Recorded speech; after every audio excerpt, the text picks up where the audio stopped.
Welcome in, boys and girls. Welcome in to a wild and wacky Wednesday edition of Main Street Sports Today, presented each and every single afternoon by our friends at the Tennessee Orthopedic Alliance of Columbia.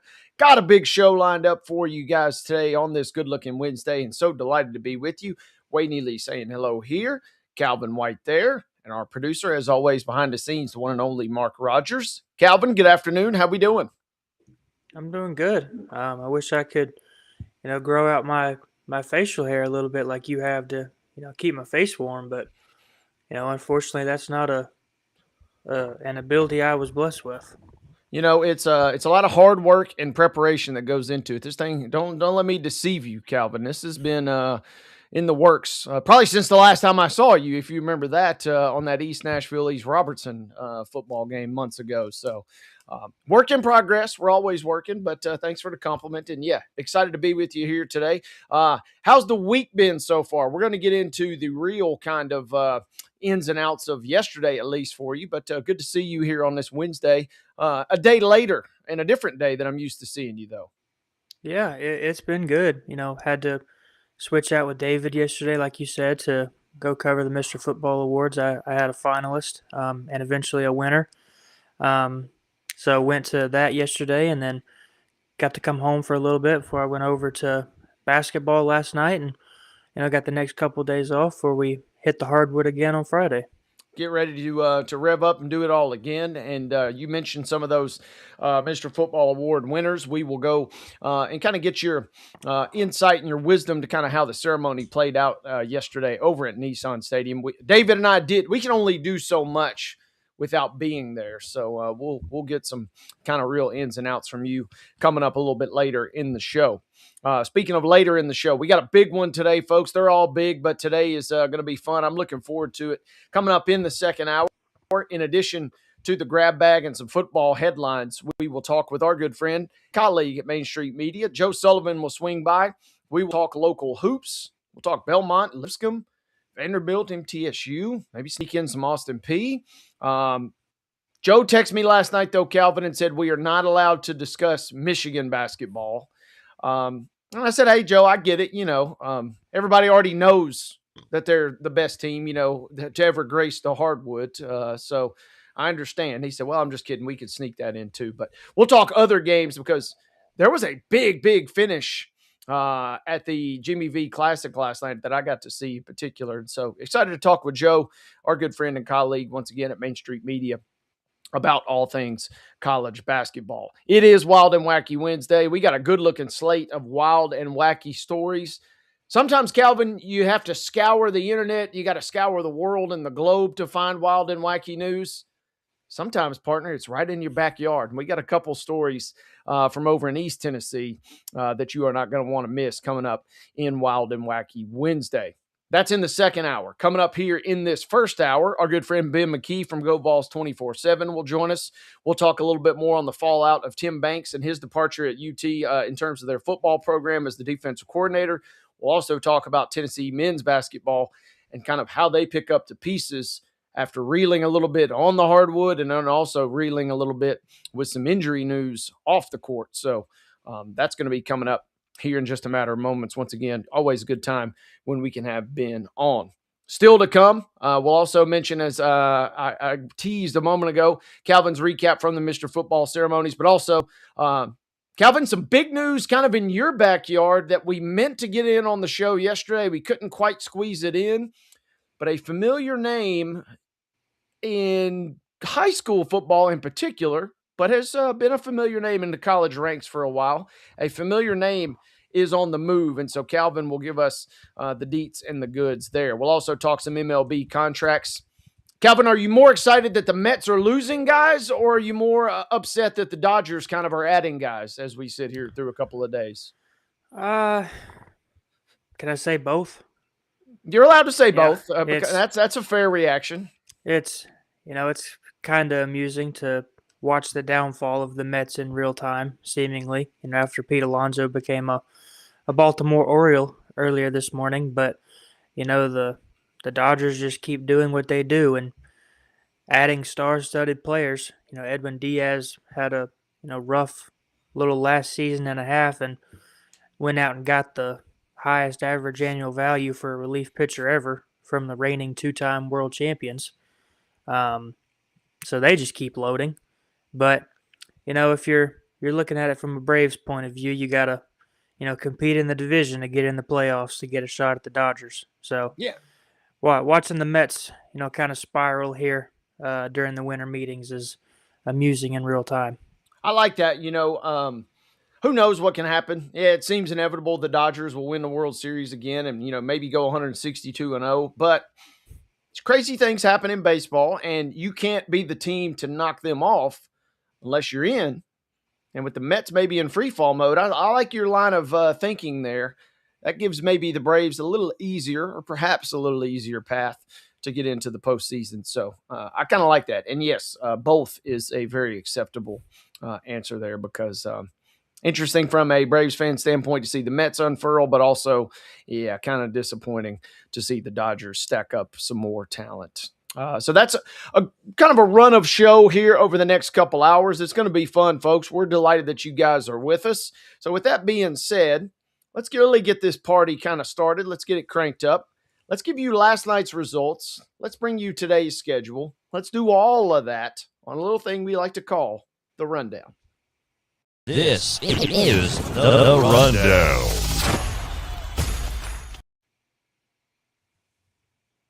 Rundown action begins on Tuesday night on the hardwood, and we do have girls basketball to start things off as Battle Creek defeats Hampshire last night 55-37. Pope John Paul II picking up a 41-39 victory over Baylor. Sounds like a really good game there. Lebanon defeats Beach last night 60-41. It was Blackman 41, Oakland 39, Brentwood Academy 45, Tullahoma 39. Cane Ridge was a victor over Antioch last night 60-47. Cannon County slipping by Murfreesboro Central Magnet 55-47. Cascade dominating Richland. Kind of a shocking result there, perhaps to some. 53-38. The Lady Raiders fall to the champions. Independence 66, Centennial 15 last night. Collinwood with a similar score, roughing up Mount Pleasant 74-35. It was Providence Christian 59, Columbia Academy 23. Cornersville with a nice win 57-16. Davidson Academy 58, Clarksville Academy 55, Dixon County 63, McEwen 60. It was Eagleville 55, Riverdale 43. Creekwood with a 46-21 win over East Hickman. East Nashville dominating Maplewood last night in girls action 77-22. Portland 54, East Robertson 14. Franklin Road Academy 88. Man, that's a lot of points for a girls basketball game, defeating Franklin Christian 45. But wait, what if I told you Springfield put up 102 last night? That is a insane score for a girls' game. 102-17. Again, Springfield knocks off Glencliff. Green Hills 70, Wilson Central 46. That was the game that David Wilson had hyped up to us last night, but it sounds like Green Hill was too much for Wilson Central. It was White House Heritage defeating Greenbrier 51-37, and Mount Juliet 10 points better than Hendersonville last night, 45-35. Continuing with girls basketball scores, Page wins 77-41 over Hickman County. There's Stratford 60, Hume Fogg 54. McGavick wins 58-20 over Hunters Lane. Joe Burns downs Kenwood 51-40. Summertown wins 69-62 over Lawrence County. CPA 65, Liberty Creek 51. Giles County wins 48-43 over Lincoln County. It was Lipscomb Academy 65, Cookeville 59. Macon County 50, Westmoreland 41. Moore County wins 58-40 over Culioka. Ezel Harding 58-38 winners over Nashville Christian. It was Nolansville 69, Summit 35. Ravenwood 51-42 winners over Laverne. Rockvale wins 56-41 over Smyrna. It was Stewart's Creek 37, Brentwood 33. Station Camp 41-32 winners over Sycamore. Trousdale County 46, Gallatin 28. Merrill Hyde wins 62-49 over University School of Nashville. Warren County 63-48 winners over Franklin. The Smith County 42, Watertown 33. Webb School wins 44-38 over BGA. It was West Creek 37, Clarksville Northeast 32.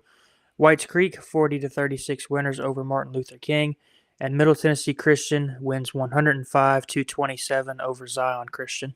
So Middle Tennessee Christian, let me make sure I got this right. They were the winners, I guess, on the high scoreboard. Man, there were a lot of eye-popping numbers, but 105, a little bit better than that 102 that Springfield put up, it sounds like. So congrats to all of our ladies teams and their victories last night, but especially Middle Tennessee Christian. Woof, 105 in a high school girls basketball game. Let's go to the boys scoreboard now from last night. It was Battle Creek 69, Hampshire 51. Beach with a 20-point victory over Lebanon, 58-38.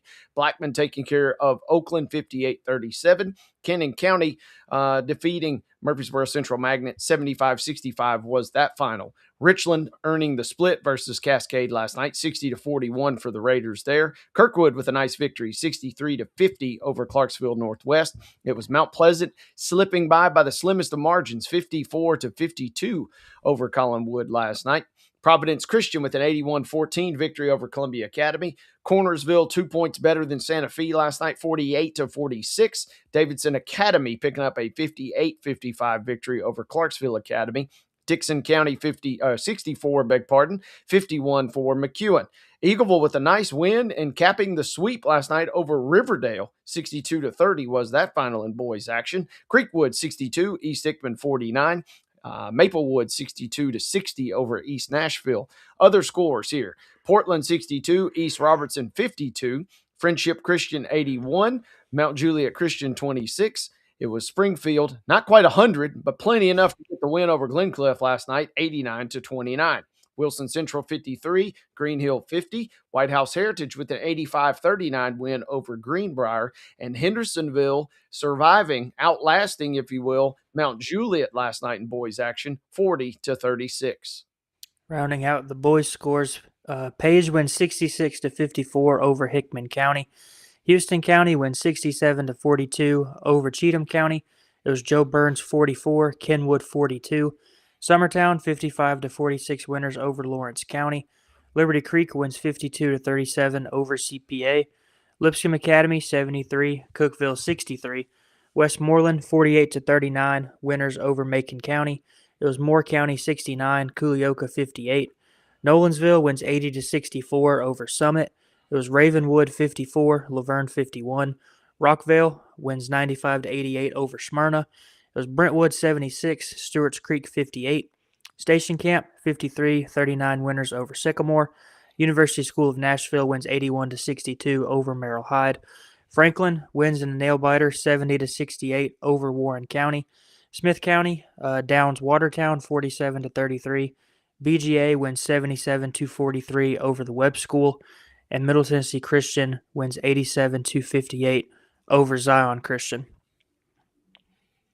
Other game last night, and we'll talk more about it in just a matter of moments, but if hockey is your sport of choice and the Preds are your team, then you're in pretty good shape. As last night at Bridgestone Arena, had to stay up late, but the Preds outlast the Avalanche 4-3 in a shootout victory.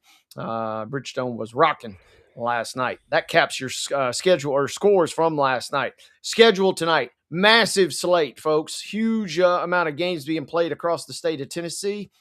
Just kidding. We only got one doubleheader on the docket for tonight for teams in our coverage areas. And that, ladies and gentlemen, is Dixon County at Rossview. It's a doubleheader, again, beginning at 6 p.m. And that is your entirety of the schedule tonight. All other local teams get the night off here at the midweek. Ladies and gentlemen, those were your scores. That was tonight's schedule. And that concludes today's rundown.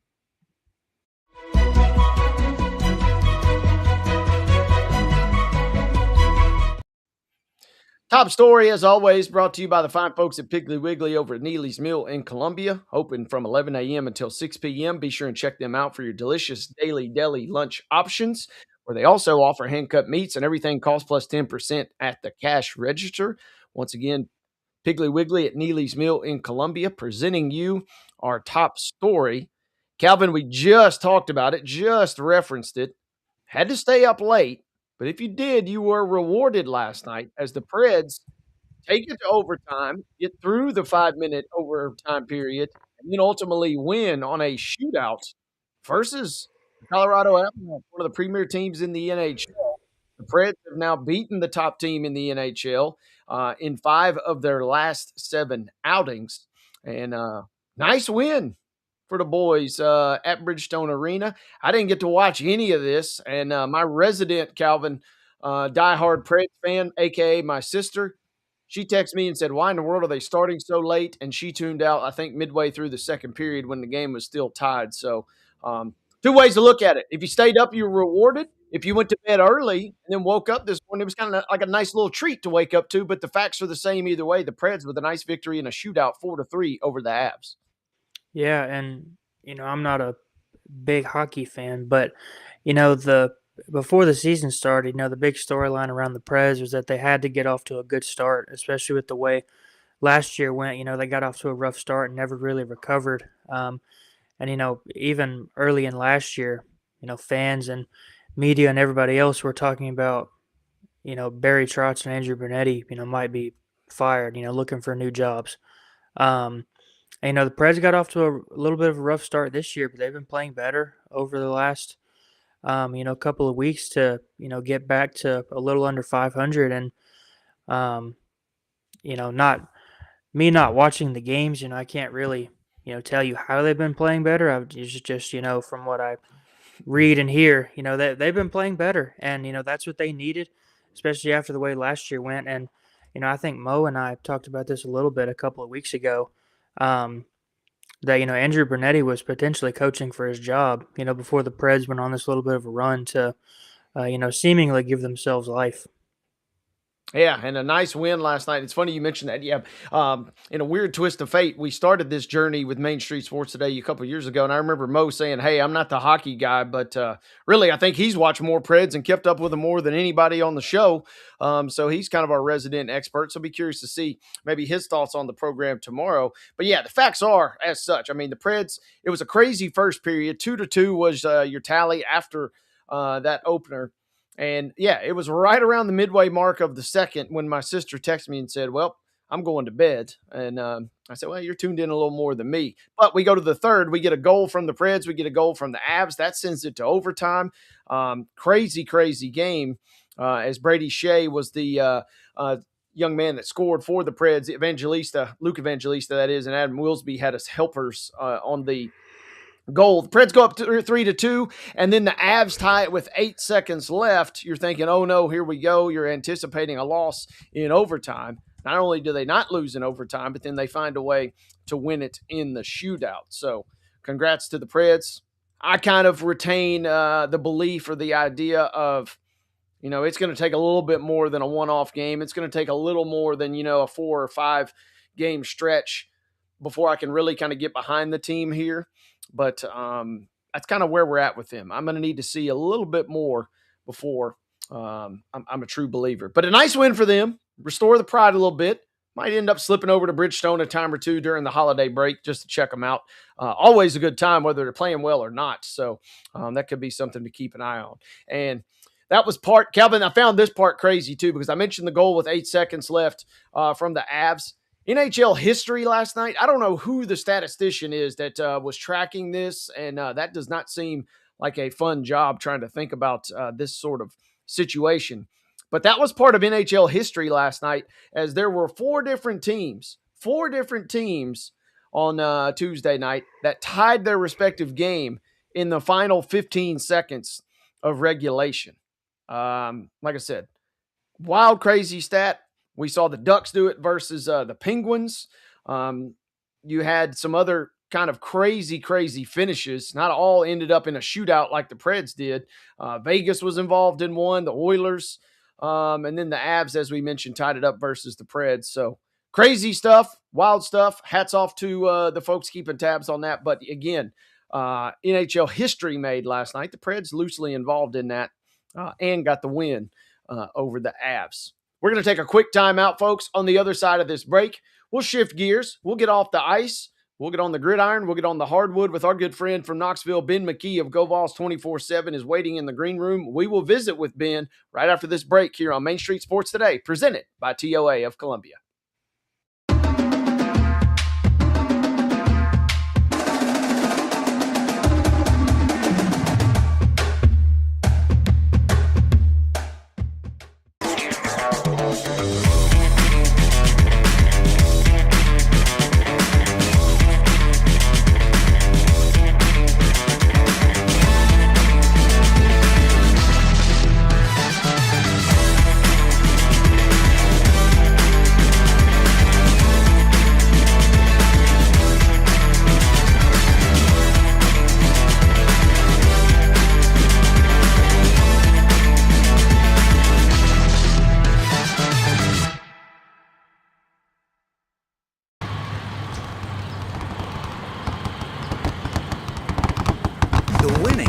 just got closer. All new Sportsbook, the latest gaming machines, live horse racing, and more. The Mid-Gaming Hall, Kentucky Downs. Winning just got closer.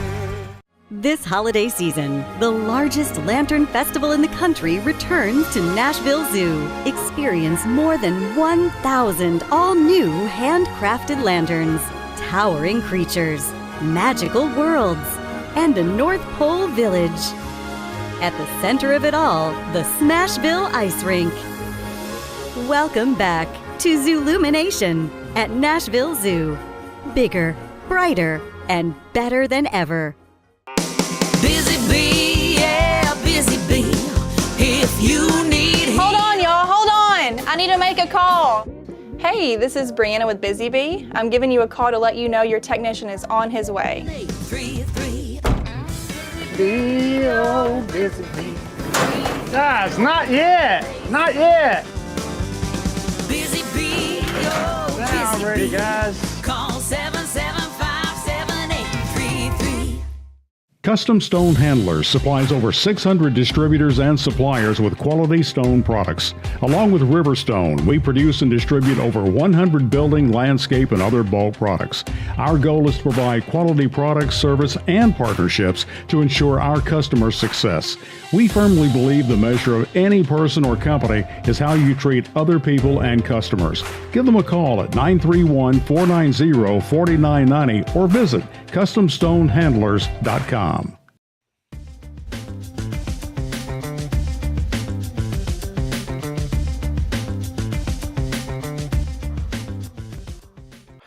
Oh, excuse me. I got caught there sneaking in a snack during the timeout. Often running on a good-looking Wild and Wacky Wednesday. I guess it is Wild and Wacky Wednesday after all here. Wade Neely holding it down alongside Calvin White. Our producer, as always, the one and only Mark Rogers, making the magic happen back behind the glass. Always good when we can bring in our next guest, the one and only Ben McKee of Go Vols 24/7. Been a while since we caught up with Ben, and per usual, a lot is always to discuss when we're talking about the events and the goings-ons over there in Knoxville. So first of all, Ben, welcome in. Second of all, I see you have survived Thanksgiving and are now on to the Christmas break, but there still has been no shortage of headlines coming out of Rocky Top. No, there never is. Never is. Year-round, football, basketball, baseball, there's always something going on at Tennessee, as you all well know. But I appreciate you having me on. Hope y'all did have a happy Thanksgiving and are gearing up for a happy Christmas. Merry Christmas, I should say. Yeah, looking forward to it. And you're right. And that's the one thing real quick that I love about Tennessee is there are football headlines at times when seemingly no other school has football headlines. There are baseball headlines, during the complete offseason for a lot of other programs. And the same goes for basketball too. So as always, kudos to you for doing the best that you guys can and doing such a great job at 24/7, Go Vols 24/7, because it's not, even in a year-round sport now, or a year-round college athletics calendar, nothing's really ever easier and ever the same in Tennessee.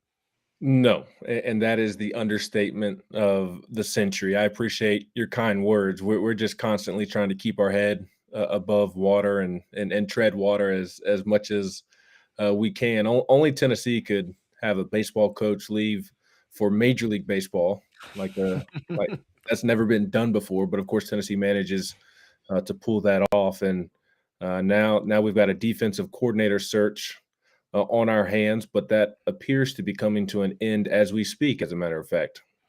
Well, I was going to say the other thing, too, about Tennessee, it's a segment on this show we like to do is called the grab bag, where we could reach in and grab something, and we could kind of do that with Tennessee. But, yeah, let's start with the defensive coordinator position. We had reached out to you. I know Mo had spoke with you Monday. Hope to maybe get you on the program when the news was kind of coming down about Tim Banks. And it sounds like you've already got an update on this. First of all, what is the latest that you can tell us on the search for his replacement?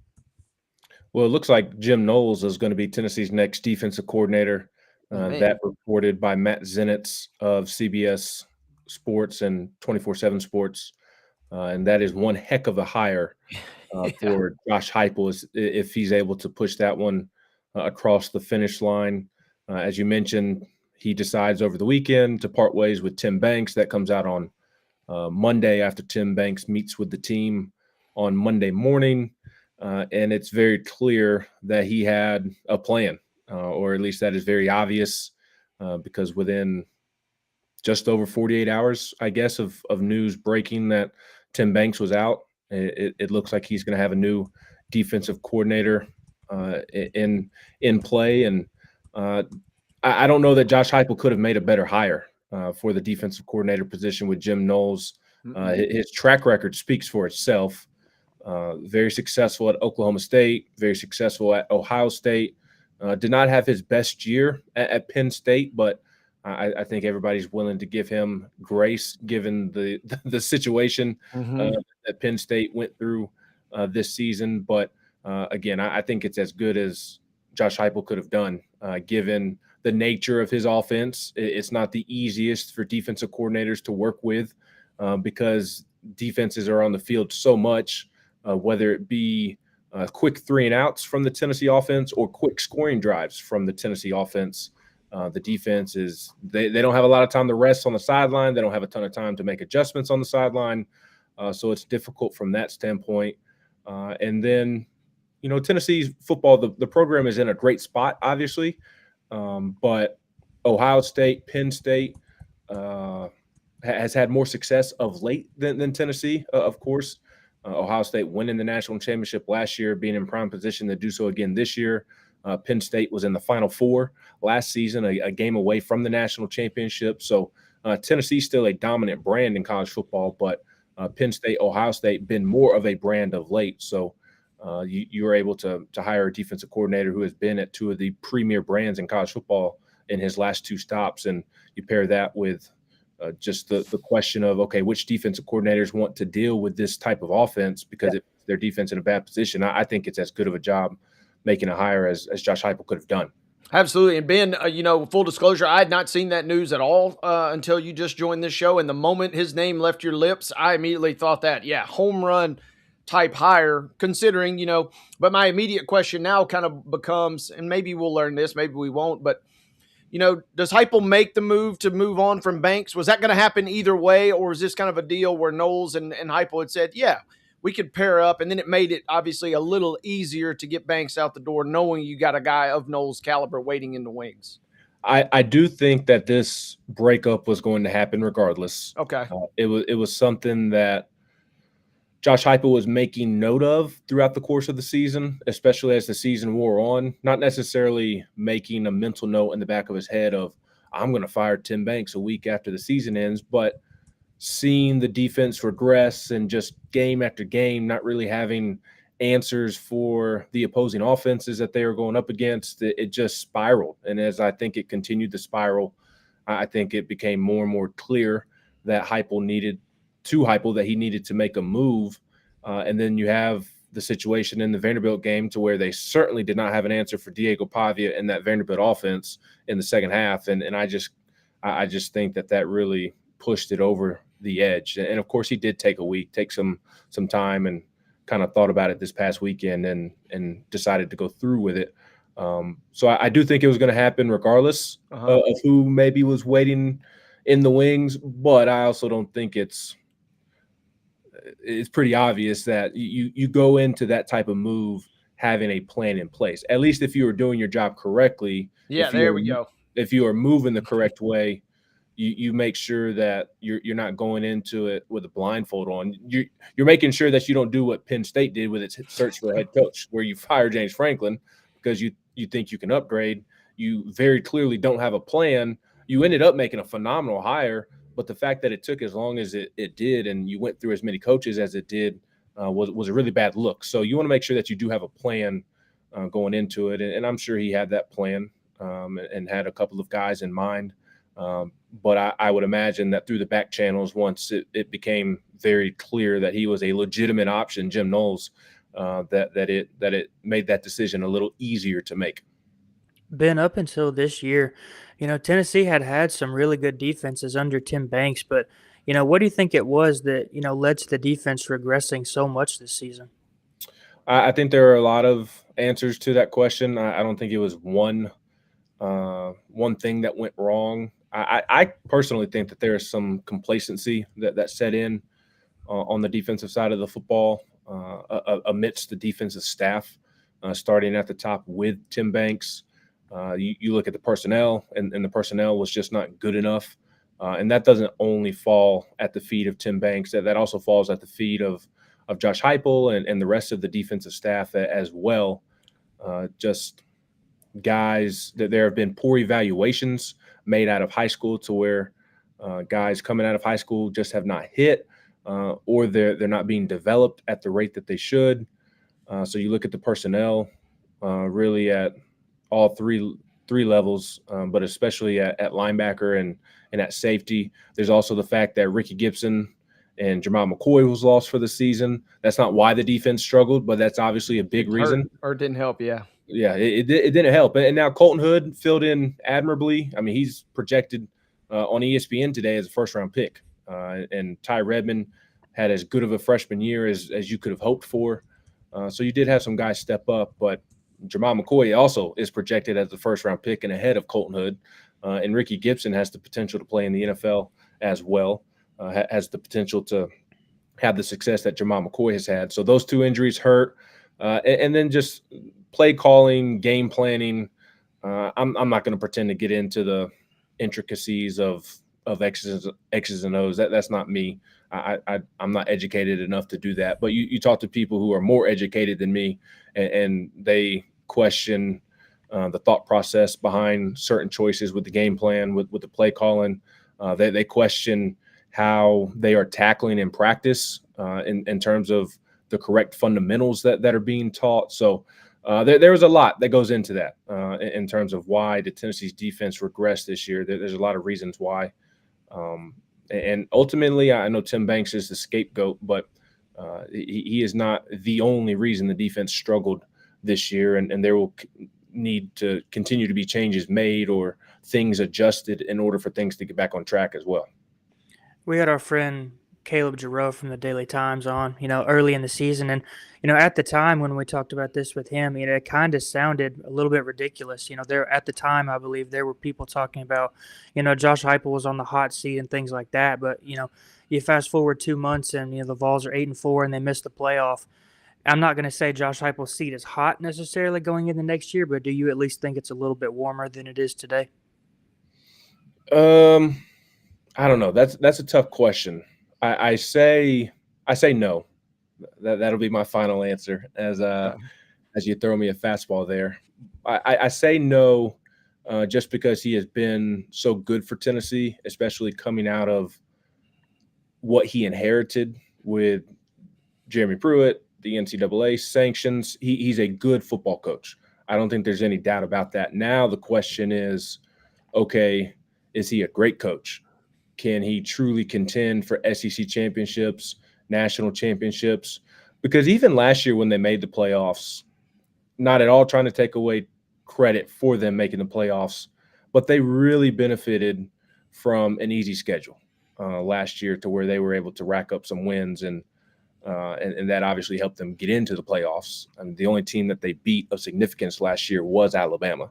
And again, not trying to discredit that whatsoever, but in terms of, I think it was a little bit of fool's gold in terms of how truly competitive they were as a title contender. That's the point that I'm getting at, is I think there's a bit fool's gold with winning 10 games, making the playoffs. And I think Ohio State exposed them and some of the changes that they need to make to truly contend for a national championship, not contend for a playoff spot. That's not the standard at Tennessee. The standard is winning championships, not just simply making the playoffs. And there were adjustments that needed to be made. And they did make some adjustments, and you saw some of those on offense this year, and the offense was a little bit better. But even this year with the offense against Alabama, Oklahoma, Georgia, obviously, if you make a kick there at the end, but Alabama, Oklahoma, and Vanderbilt specifically, your offense let you down in addition to the defense, to where you kind of got beat up in the trenches and you weren't able to establish any rhythm or consistency on offense. So I don't think he's on the hot seat. I just think we're at the point of where he needs to look in the mirror and evolve as a coach. He's already a good football coach. He's a good CEO in terms of being the leader of a program, but how can he take that next step from good to great? That will that's the question that he's facing this offseason. And it started with Tim Banks. and making that decision, because that was kind of a knock on him. Is he has a lot of his friends around him on the coaching staff. Is he going to be willing to make the necessary decisions to elevate the program and take that next step that I'm talking about? So I don't think he's at all on the hot seat. But the reason I hesitated when you first asked it is because if he doesn't make those necessary changes this offseason and he starts to lose a couple of games next year, then the seat will start to get warm. And I'm not suggesting that he should be fired next year if things start off poorly, not at all. But I think that my point is, I think that's when the seat truly starts to get warm. You're going to have a knucklehead here, a knucklehead there, be emotional and say, yeah, he's on the hot seat, his seat's starting to get warm. But I don't think it truly gets warm until we see the after effects of this offseason, if he made the correct changes, and start to see what they do next year. Because 8-4 next year, I don't think is going to fly in year 6, especially when you have the resources that you do at Tennessee. Makes sense, Ben. Talking with our good friend Ben McKee of Go Vols 24/7. Ben, real quick, before we transition to basketball, I am curious, revisiting the defensive coordinator position a little bit. And this can be a brief answer, but in terms of now transfer portal and recruiting, Knowles being hired, a instant upshot, an instant, maybe decline? Is there going to be some attrition in your mind, or is it kind of too early to tell / neutral? What's your kind of gut reaction there? Well, that's a two-part answer. The first part is there's going to be attrition, but it's just natural attrition. Yeah. In the day and age that we live in of college athletics. I mean, just an hour ago, a freshman linebacker entered the portal, and that's an example of and I know he's a local kid for you all, but to me that's an example of when I was talking earlier about some poor evaluations coming out of high school, maybe should not have ended up at Tennessee to begin with, and now less than a year later, he's already headed for the portal because he was just not he was not going to get the playing time that I'm sure that he wants at Tennessee. So there's going to be some natural attrition because it's college football, it's college athletics. Yeah. I guess, it's specifically tied with Banks leaving or AKA Knowles coming in, I guess. Yeah, in addition to your regular stuff. Yeah, the second part to that answer is that there will be an upshot. I'd be surprised if not. Now, Tim Banks did not recruit at the level that he should. I think that was another factor that factored into Josh Heupel's decision. Not that the coordinator needs to be the best recruiter on staff, but there needs to be some type of impact there, and there was not with Banks. So to be honest with you, I don't know how Jim Knowles is as a recruiter, but I would expect that Josh Heupel, Rodney Garner, the defensive line coach, Laverne Harbin, aka Chop, the outside linebackers coach, William Inge, the inside linebackers coach, like they should be able to go out and sell Jim Knowles and his production and his development. So I'm not sure how Knowles is as a recruiter himself individually, but I think he's going to give Tennessee a lot of ammunition to go out there and recruit. And they just signed one heck of a recruiting class, and a lot of that has to do with what they did on the defensive side of the ball. So I absolutely think that there will be a increase or upshot, whatever you want to call it, in recruiting for Tennessee just because of his resume. Yeah. To me, like I said, go back to your initial statement. As soon as I heard the name, I got excited. If I'm a Vols fan, especially if you're, someone that follows other realms of college football, you should be pretty pumped, I would think, about that one. Ben, when is the last time? Do we have this data in front of us? When is the last time Tennessee has lost 3 in a row on the hardwood? Because man, it feels kind of uncharted territory, and I'm not panicking by any means just yet because of the competition, but just kind of a head scratcher. Not used to seeing the Vols in kind of a funk this early in the season. Yeah, I don't know when the last time is they lost 3 in a row. I kind of know this stat off the top of my head. I think that they did not lose back-to-back games last season, or they only did so once last season. So you certainly have to go back more than a season and a half to find multiple instances in which they lost back-to-back games, and then certainly go back to find a 3-game losing streak. And I think you're spot on. I don't think it's time to freak out. Certainly time to be concerned. They've got some things they need to figure out, but I think they will figure it out. I just think that they're going through some growing pains, and honestly, it might get a little worse before it gets better. They are in the midst of 9 days off in between games. They play Louisville in Knoxville next Tuesday night. Louisville, a top 10 team, looks really good early on this year. That'll be a tough matchup for them. So it might get a little bit worse before it gets better, but I think at some point it will absolutely get better. I think what you're seeing right now is a team that's learning to play with one another. Of course, Tennessee will tell you that, well, we played together all summer long and yada, yada, yada. And I get that. That's a valid counterpoint. But it's different when the bullets are flying and there's only 5 of you on the floor at the same time and you're playing somebody else. So I think part of it is there's 11 newcomers. They're learning to play basketball together for the first time. And then your 2 go-to guys are Jacoby Gillespie and Nate Ament, and they're just struggling right now. And I think they're struggling because they're going through growing pains. For Jacoby, he's learning to play point guard for Rick Barnes. And Rick has said it a million times in interviews that Jacoby's never been asked to lead a team the way that we're asking him to lead a team. And so I think he's going through some of those growing pains, both from a leadership standpoint. They'd like for him to be more vocal, and then from just his play on the floor as well. I think it's evident that he's learning because of the amount of turnovers that he has had, and he's been able to cut down on them of late here in a couple of different games, but that's something that they're still working on with him. And then Nate's just going through his freshman growing pains. He was more of a power forward in high school, but at this level and at the next level, he's going to be a perimeter player, more of a 3, more of a small forward.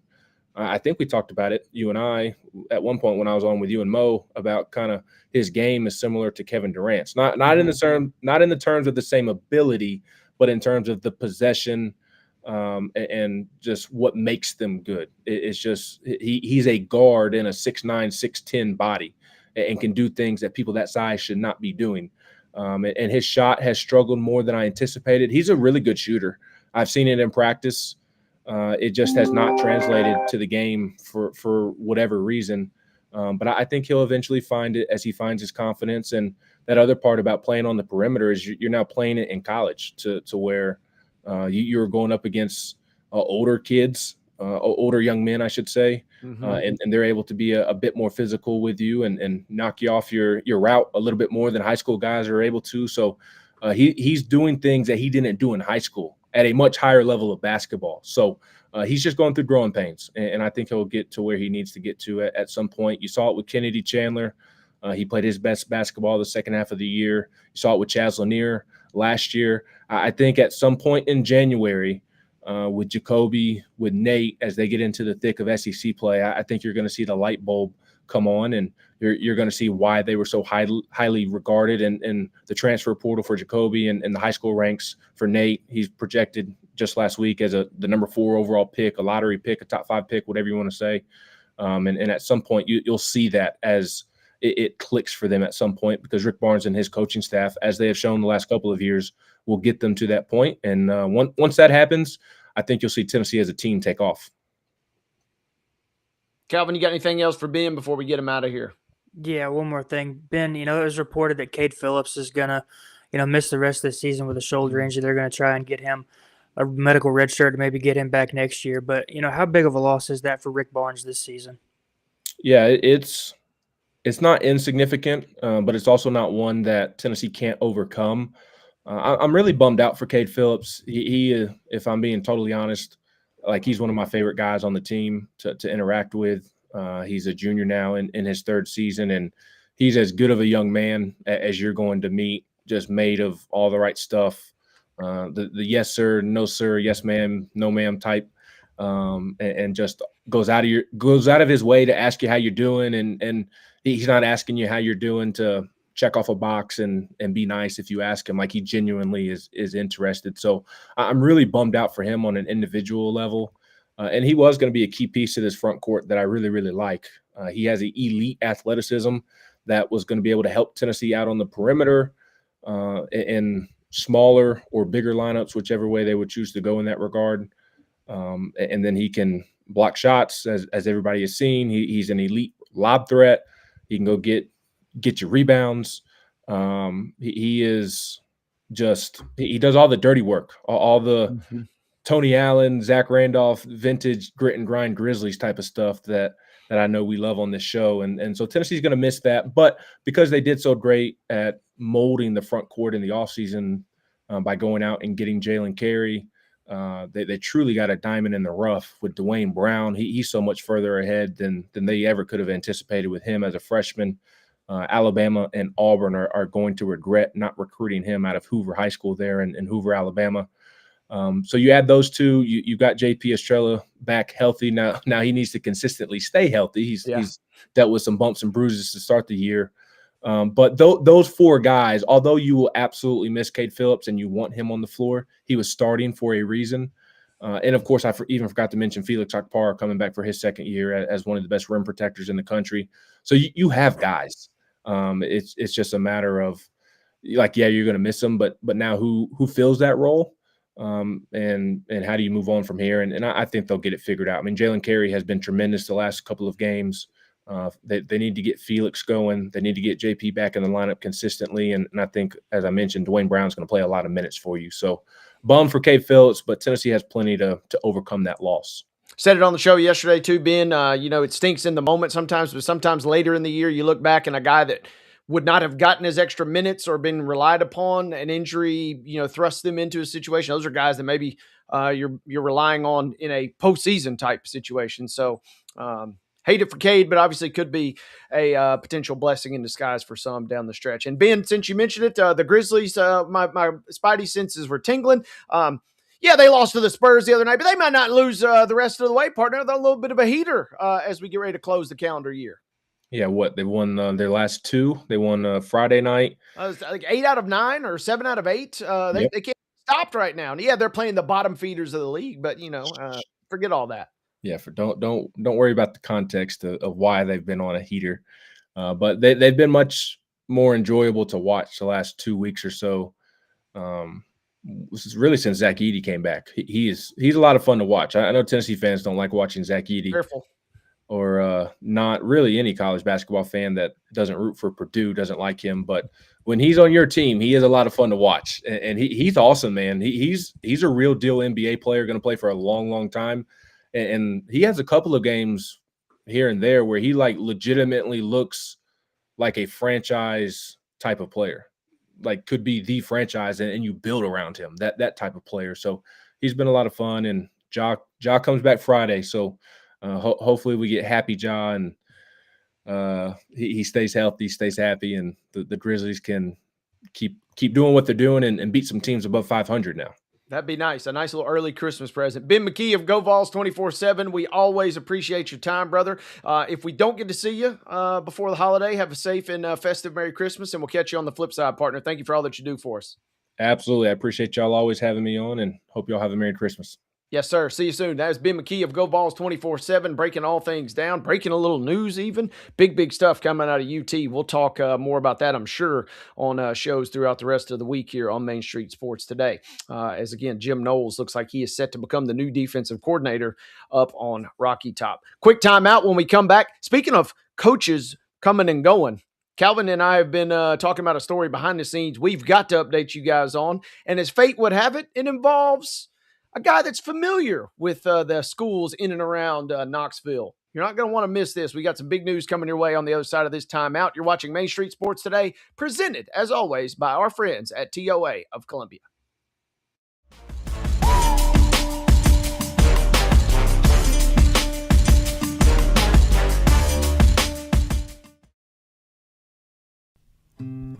Columbia Power and Water Systems is dedicated to bringing our customers reliable, local service.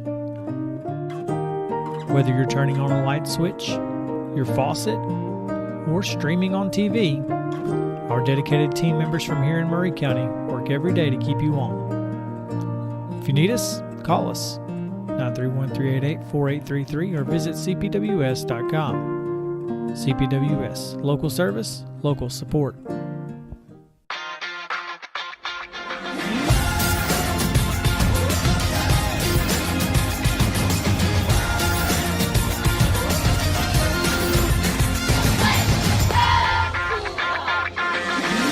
Zion Christian Academy at zioneagles.org or 931-388-7531. You can schedule your appointment to visit their beautiful campus.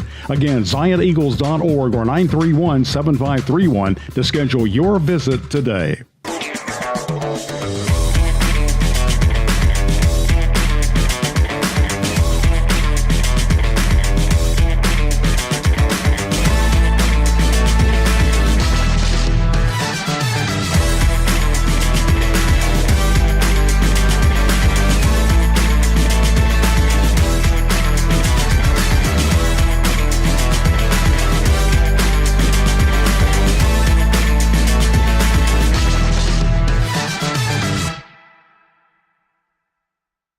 Nashville's Nutcracker, presented by Nashville Ballet, returns to TPAC November 29th through December 28th. This holiday season, audiences will journey with Clara and the Nutcracker Prince through Nashville's history and the land of sweets. Tickets on sale at NashvilleBallet.com.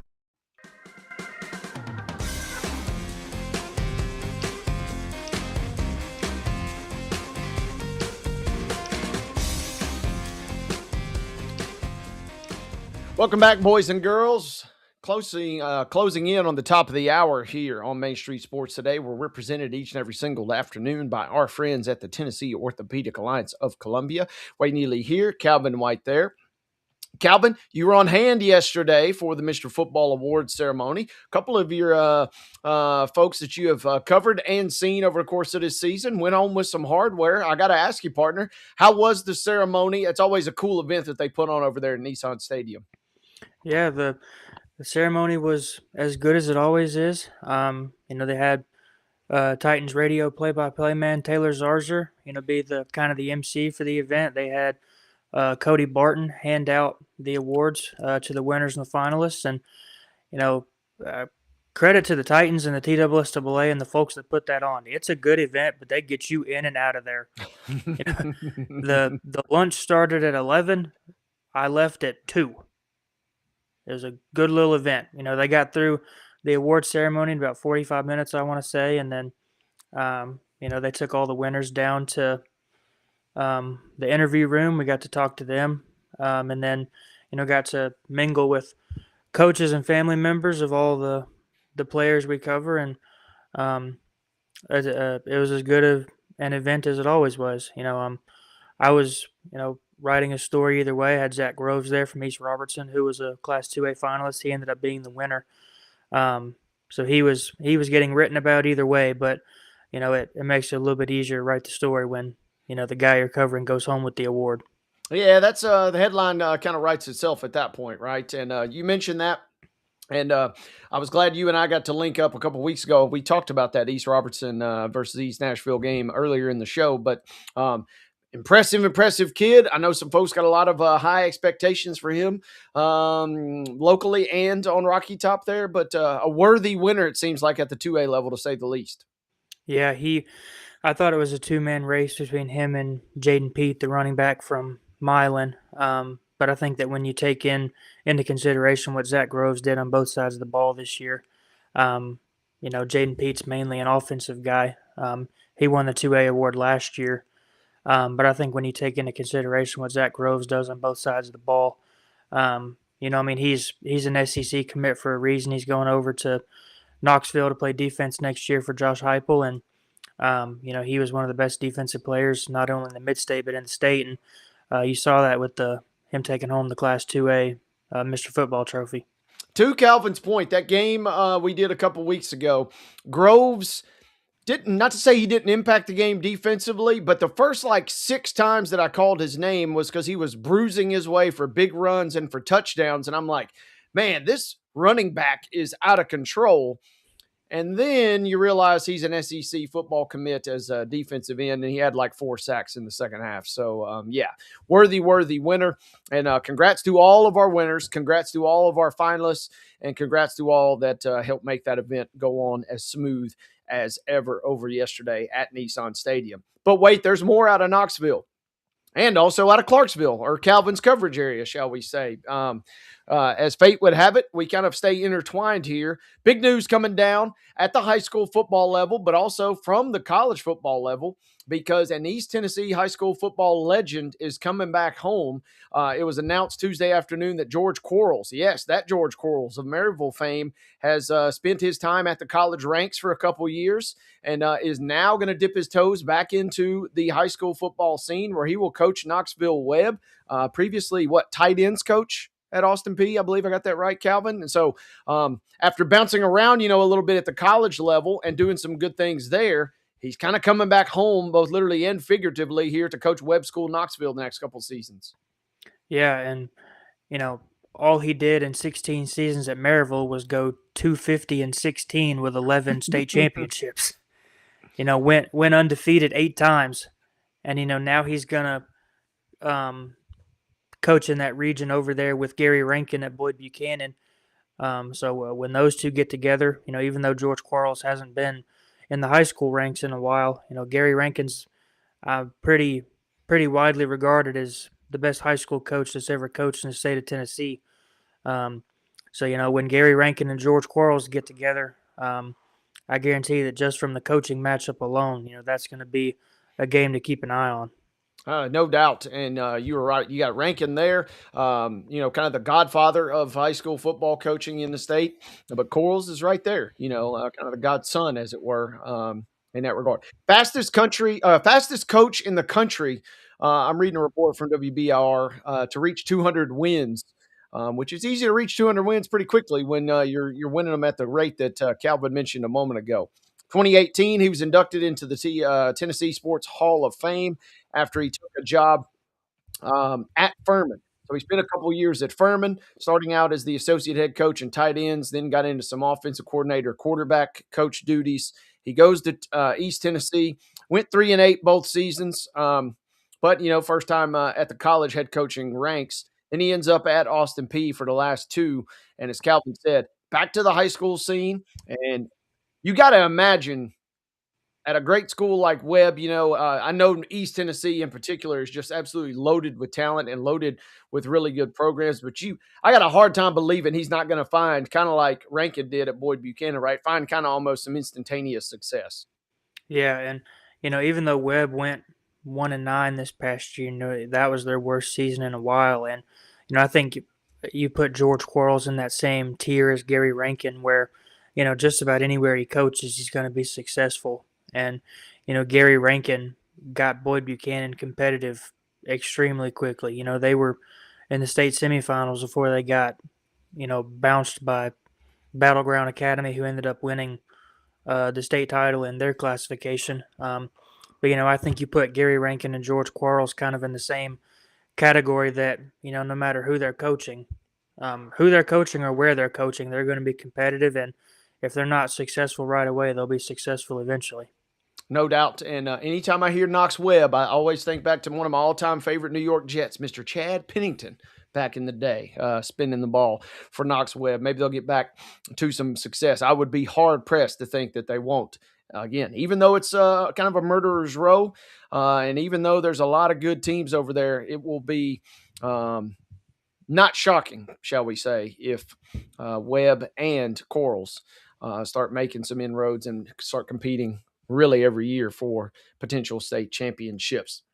That brings us right to the top of the hour. When we come back, we'll begin hour number 2. We'll get into the grab bag. We got a lot of goodies to get into, some football, and we got one or two that we didn't get into during this segment that we're going to hold over. So it's going to be a busy grab bag, but still to come, we got Joe Sullivan from Main Street Media. We'll talk all things local and college basketball with Joe, and then we'll close the show with the weirdest, and wackiest news from across the globe, but some of it is going to come from as fate would have it yet again over in East Tennessee. Stick around, folks. Hour number 2 of Main Street Sports Today, presented by TOA of Columbia, begins right now.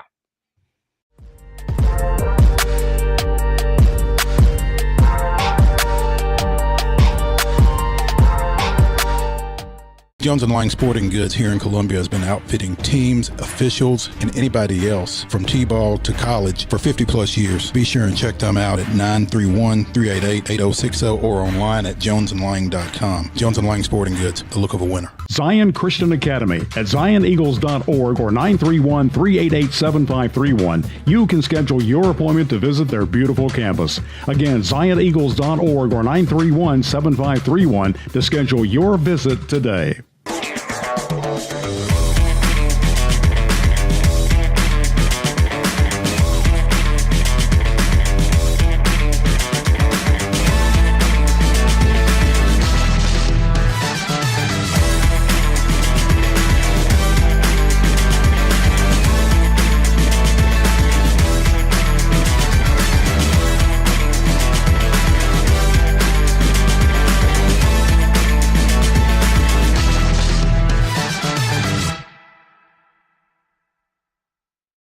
Is your internet slowing you down?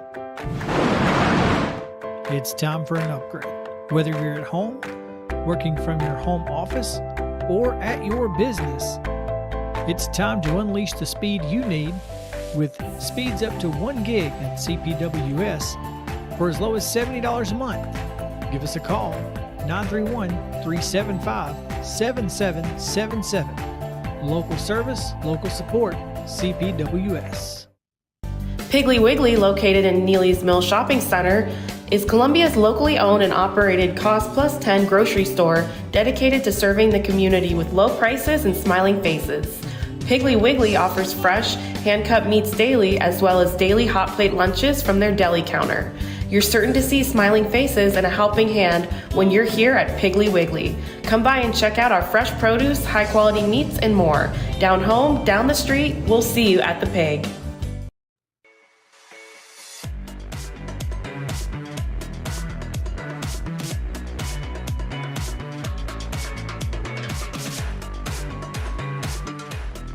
Wild and Wacky Wednesday, rolling right along here on Main Street Sports Today. We kick off hour number 2 right now here. We're brought to you each and every single afternoon by our friends at the Tennessee Orthopedic Alliance of Columbia, alongside Calvin White and producer Mark Rogers. Wade Neely saying hello. Calvin, hour number 1 in the books. We spoke to Ben McKee of Go Vols 24/7. We talked a lot about their new defensive coordinator hire, Jim Knowles, formerly of Penn State, formerly of Ohio State. That was a big, real quick to put a bow on that for the Vols fans that are either just tuning in or miss some of Ben's segment. That was a monster get last offseason for Penn State. And that, really kind of adds to the head-scratching factor of how the Nittany Lions came unglued this season, because that was a mega get for them. It was a mega loss at the time, we thought, for Ohio State before they go out and get Matt Patricia. So kind of putting into perspective for Vols fans, you are getting an elite level, at least in my mind, defensive coordinator, seemingly, unless, there was some dominoes behind the scenes lining up ahead of time. If this was a pure just hire right after you fire Tim Banks, that's a home run hire, in my opinion. Yeah, and even though Ohio State's always got the dudes to be successful, Jim Knowles coordinated an Ohio State defense that, cruised to a national championship last year. And, things kind of came unglued at Penn State this year, like you said, with James Franklin. But on paper right now, like you also said, it looks like a home run hire for Josh Heupel. You're getting what appears to be one of the premier defensive coaches in the country to, lead your team next year, and hopefully for the Vols, what ends up in, a better season than this year and a college football playoff berth, and potentially maybe even a legitimate national title contender. Yeah, absolutely. And, I still go back to the original comment that I've said a number of times on this show. When you got Heupel, and when you have a Josh Heupel led staff or coaching regime and scheme, you're not really worried about the offense ever. So the fact that if you can kind of lock down the defense, you think you're going to be in pretty good shape as a Tennessee fan. Hey, speaking of coaches, remember the hubbub? Remember the Lane Kiffin drama, Calvin? And, who's coming, who's going? You either got to get on the plane or, you're not ever going to be allowed down to coach at LSU. Well, they didn't necessarily let Lane stick around and, fulfill his duties. That part is well documented. But I'm fascinated by this term. It sounds like Lane Kiffin is, quote, loaning. I love the loaner term right here. He's loaning as many as 4 of his assistants, 5 assistants, beg pardon, who are going to be allowed to depart the LSU staff, return to Ole Miss in preparation of their upcoming playoff football run, which begins next Saturday versus Tulane, including offensive coordinator Charlie Weiss Jr., who kind of a lot of folks had said was the real big puzzle piece, whether he would or would not follow Lane Kiffin down to the Bayou there. Tight ends coach Joe Cox, receivers coach George McDonald. You also got assistant quarterback coach Dane Stevens and slot receivers. I love that. We got a slot receivers coach now at Ole Miss, Sawyer Jordan. So, is that a good faith gesture from Lane Kiffin? Maybe so. But also, let's not forget, as nice on the surface as that may seem, there's bonuses still tied in one of the craziest contract things I think I've ever heard of. Lane Kiffin stands to profit, $1 million+ if Ole Miss, yes, Ole Miss somehow wins the title this year. So, yeah, if you're Lane Kiffin, why not, right? If you're going to come with me to LSU, why would you not want them to go back to Ole Miss and see if you can rack up some extra bucks for me down here in the Bayou in Baton Rouge? Yeah, I was gonna say it appears to be a little late for Lane Kiffin to try and get back in Ole Miss's good graces, but Yeah. you know, you mentioned that, I guess you could kind of twist that to make it seem like Lane Kiffin's just trying to get a little bit extra money, but if I was getting $91 million to go coach, my former school's rival, I don't think I'd be, itching that bad for an extra million. But, I don't know how much not having Lane Kiffin is going to be a drop off for Ole Miss in the playoff. But, you figure just at least based on the talent level, they'll be able to win in the first round and, maybe win a game or two. I don't think anybody would tell you that they're national championship good. Maybe Lane Kiffin would add a little bit of boost to that. Maybe help them be a little bit more competitive against those upper tier teams like your Alabamas and your Ohio States and Georgia.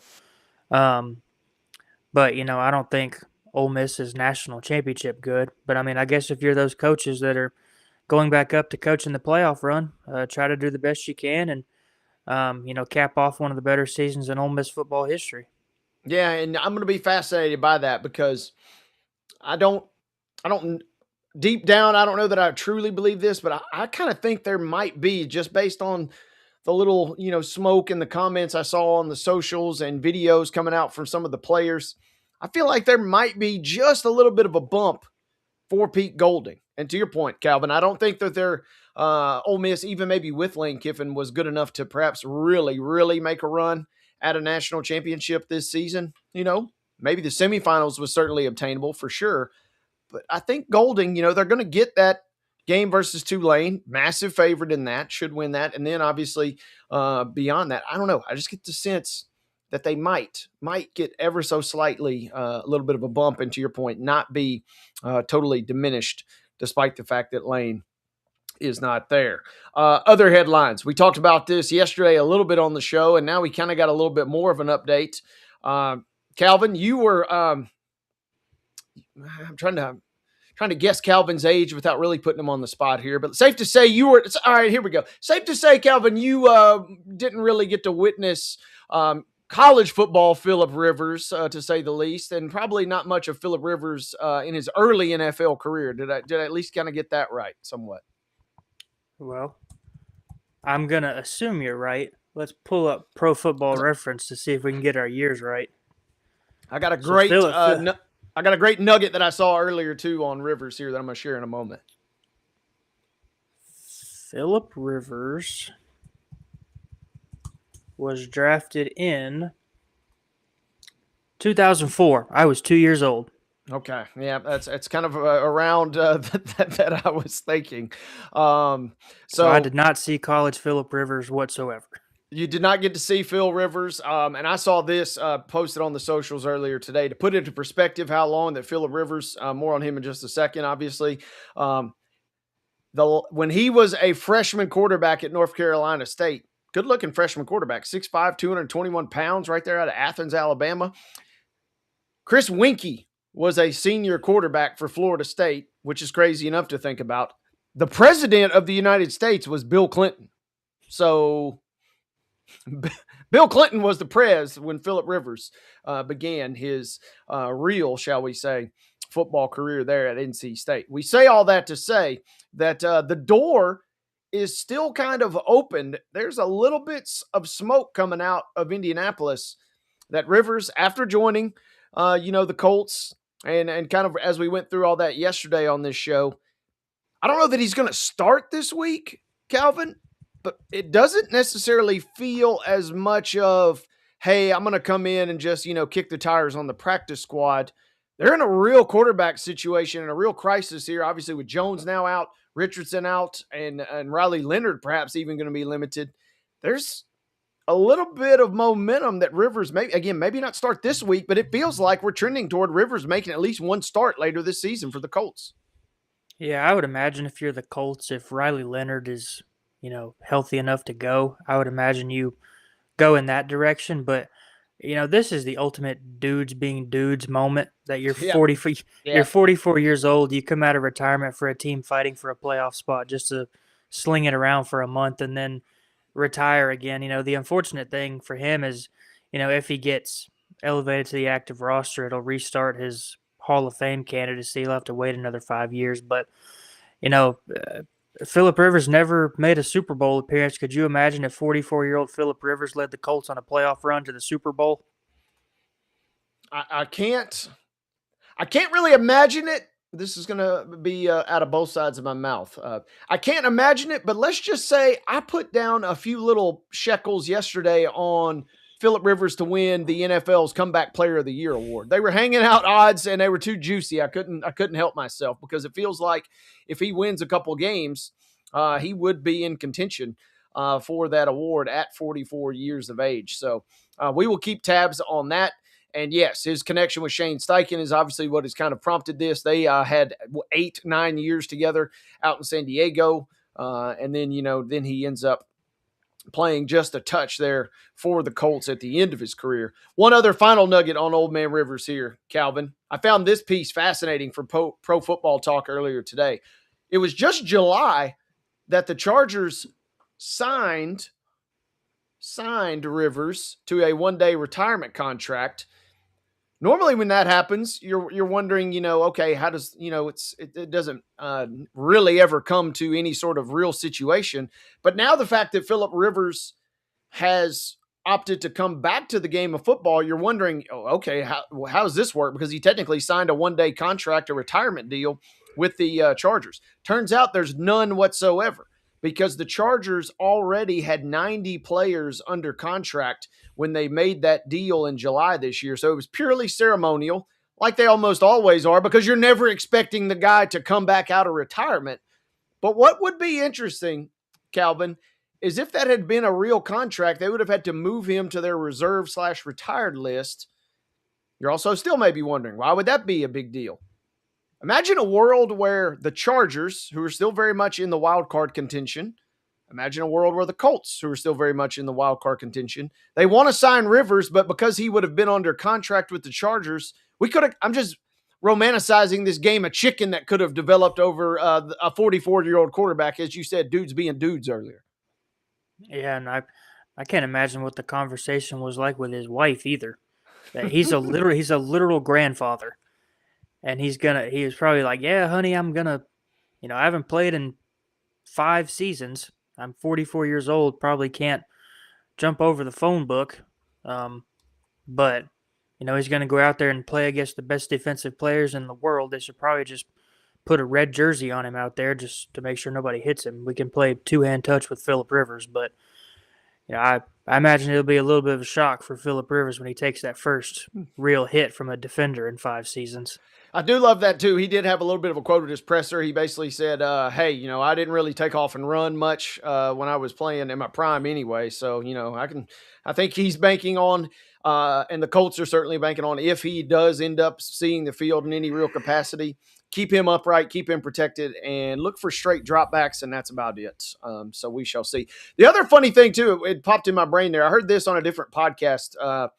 Chris Paul is kind of out of a job at the moment, and the point was made that his family is like, hey, what are you doing back home? The wife is like, hey, you're supposed to be on the road. We were kind of enjoying, our time away from you. Whereas on the other hand, Rivers, I'd be fascinated to know what Mrs. Rivers has to say about all that, right? Is she happy or is she, sad as you painted a picture a minute ago, Calvin? Or is she maybe like, ooh, thank goodness. I never thought I'd see the day where he might be out of the house, for a little bit longer. So some interesting family dynamics at play, to your point that you brought up. Yeah, and, this might sound a little bad, but with as many children as they have, I would imagine that Mrs. Rivers is, itching to get as much help, as many helpful hands around the house as she can get. She got that for 5 years with, Phillip Rivers at home, but, now with him, potentially being elevated from the practice squad, I would imagine there's going to be some rogue children at the Rivers household. You're right, and that is the key point here. Chris Paul, 2 children. Phillip Rivers, 10 children. So, yeah, Mrs. Rivers is probably like, hey, I don't need you chasing one last football dream here. Second straight year, by the way, that a high school football coach has come out of retirement, essentially, to end up on an NFL team after Teddy Bridgewater did it a season ago. Speaking of quarterbacks, Interesting for a couple of different reasons here, Calvin. But Troy Aikman has made some headlines saying he is, quote, done with NIL after giving a sizable check to a player at UCLA. And it sounded like, okay, here's the quote. He said, I gave money to a kid. This is Troy's words. I won't mention who. I've done it one time at UCLA. I've never met the young man. He was there and then left. I wrote a sizable check. Didn't even get so much as a thank you note. So it's kind of one of those deals.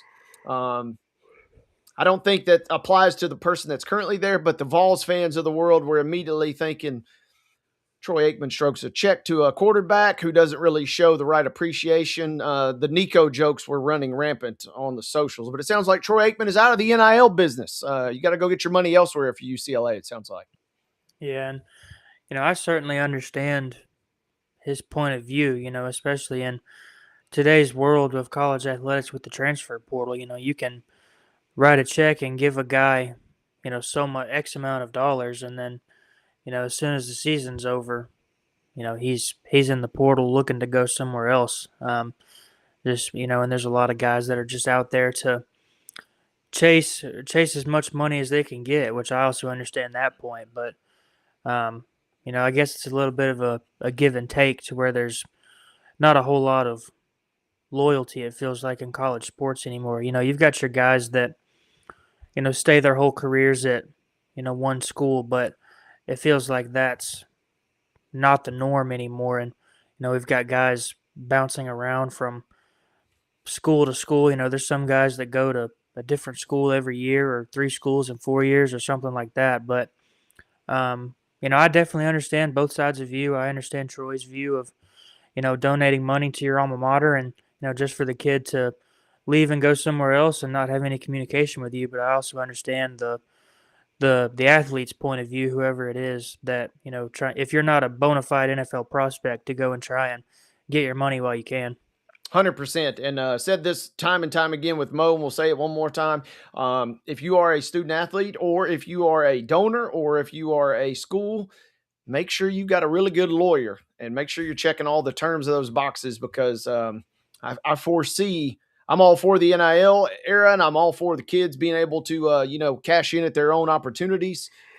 But we are going to enter some situations where, to your point, Calvin, bouncing from school to school, kind of just fleeing. Better check all those terms and conditions. It's always the little terms and conditions that Calvin and I breeze through when we sign up for the fancy new apps and, sign up for all these new things. That the devil's in the details there. So buyer beware on that. And it shall be interesting to see how that situation plays out. But again, Troy Aikman at least says he's done with NIL.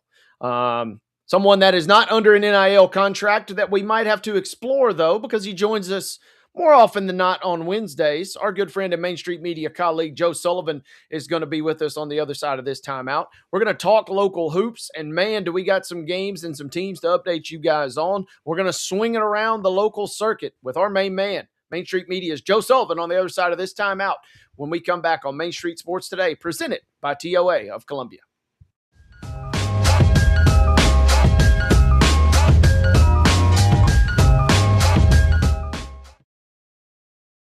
This holiday season, the largest lantern festival in the country returns to Nashville Zoo. Experience more than 1,000 all-new handcrafted lanterns, towering creatures, magical worlds, and a North Pole village. At the center of it all, the Smashville Ice Rink. Welcome back to Zoolumination at Nashville Zoo. Bigger, brighter, and better than ever. Nashville's Nutcracker, presented by Nashville Ballet, returns to TPAC November 29th through December 28th. This holiday season, audiences will journey with Clara and the Nutcracker Prince through Nashville's history and the land of sweets. Tickets on sale at NashvilleBallet.com.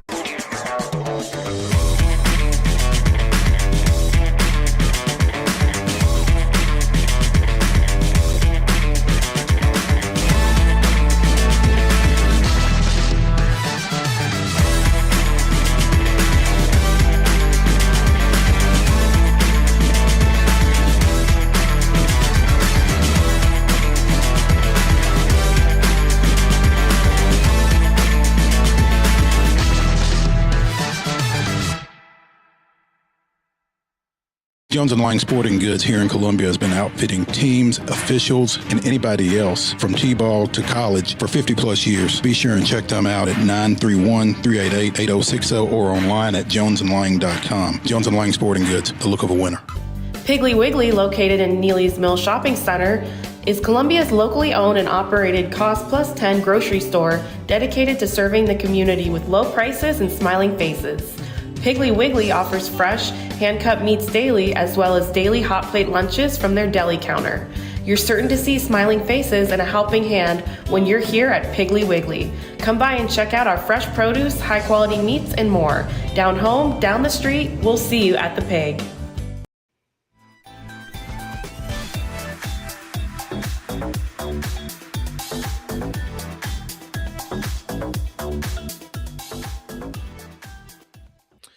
Welcome back, folks. You are watching and listening to Main Street Sports Today, where we're presented each and every single afternoon by our friends at the Tennessee Orthopedic Alliance of Columbia.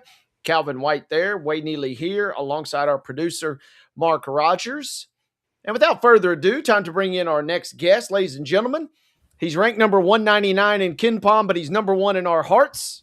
He's our Main Street Media colleague and our good friend, Joe Sullivan. Good afternoon, Joe. How are we? I'm great. How are you guys doing? We're great. We're glad to have you and Hollywood Park on the lid today. Another one of the defunct racetrack hats that I have. Hollywood Park was a beautiful place. You know, the track of the lakes and flowers, and a lot of serious gambling people there. And I spent a Friday night there one time. That was I can't say I cashed a lot of tickets, but we had a lot of fun. It was a fun place, and now that's where SoFi Stadium is. Hollywood Park is gone, and SoFi Stadium is standing there. Which I guess is nice. I've heard that, but haven't been there myself. And I think, hey Calvin, I have to ask you something. Yes. My wife listened to the last show I was on, and she said I was too mean to you. And I said, wait a second. I don't think I was that mean to him. Plus, I think Calvin can take it. So, Calvin, if I was too mean to you, I'm sorry. No. I'm a big boy.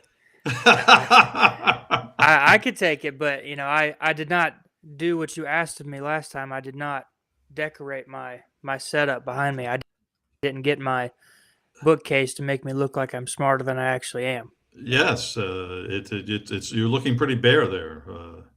Actually, so am I as I look. If I could, my good stuff is in front of me here. Oh yeah. It's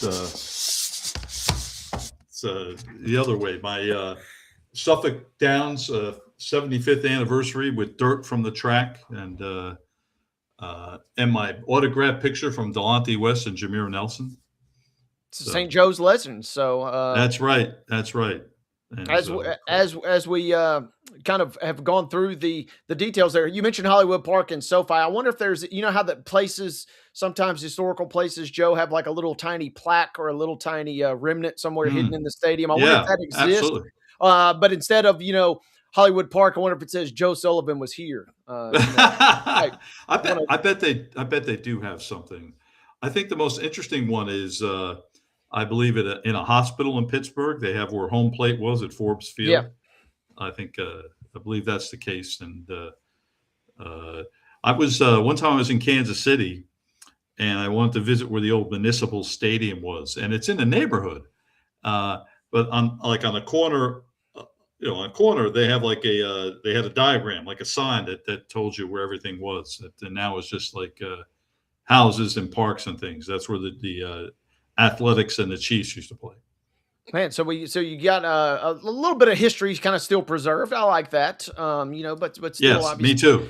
Yeah. At least, a little sliver into the past. Talking with Joe Sullivan here about a lot of things other than college basketball. But Joe, let's shift into kind of the meat and potatoes here, and let's start locally as we like to always do. What team? I guess we'll go dealer's choice to use a little gambling term there. Dealer's choice on which program locally, at least, has your eye at the moment. And what do you like about them? Can we say that Vanderbilt is a Final Four contender? It's not. Uh, I think maybe yeah, a hair too early. I'd like to see a couple SEC wins where they maybe dominate some teams. But yes, we are trending rapidly toward that rate. is Vanderbilt the best team in the SEC? I think these are like debatable questions. You might say Alabama's better. You might say, what, Tennessee's better? Can we really say that right now with confidence? We can't say that either one of those is confidence. Vanderbilt undefeated, nationally ranked in the AP poll. But how about, in the net ranking that the NCAA compiles, they are fourth in the country. I'm sorry, fifth. And in Ken Palm, as you mentioned earlier, they're eighth in the country. They've 9-0, which I consider they have one of the. And I listen to a lot of things about college basketball, and when you talk about significant victories, to me, this is like one of the stunning victories of the season when they beat St. Mary's 91-76, something like that. St. Mary's is a great defensive team. They never give up 90 plus points. And that was in the Bahamas. So there's a lot to like about Vanderbilt. I agree with you. And, you could also, as I'm looking through their schedule, no offense to Lipscomb, but I mean, other teams, and that is the big knock on Vandy at the moment, which is why I kind of want to see it just a little more before I really buy in. Compared to the other big dogs, we'll call them in the SEC, their schedule is a little lighter, a little more on the cupcake-ish side, but you're right. I mean, that St. Mary's win is probably going to carry a lot of weight for them on Selection Sunday when we're talking about, maybe sniffing a 1 seed or, kind of in that vicinity perhaps. And so that'd be my only gripe with them right now is just the schedule. I just want to see just a little more. I kind of like what I've seen thus far. I do just want to see just a little bit more before I really buy in. Central Arkansas Saturday, so another cupcake. And then they go to Memphis next Wednesday. So that'll be interesting.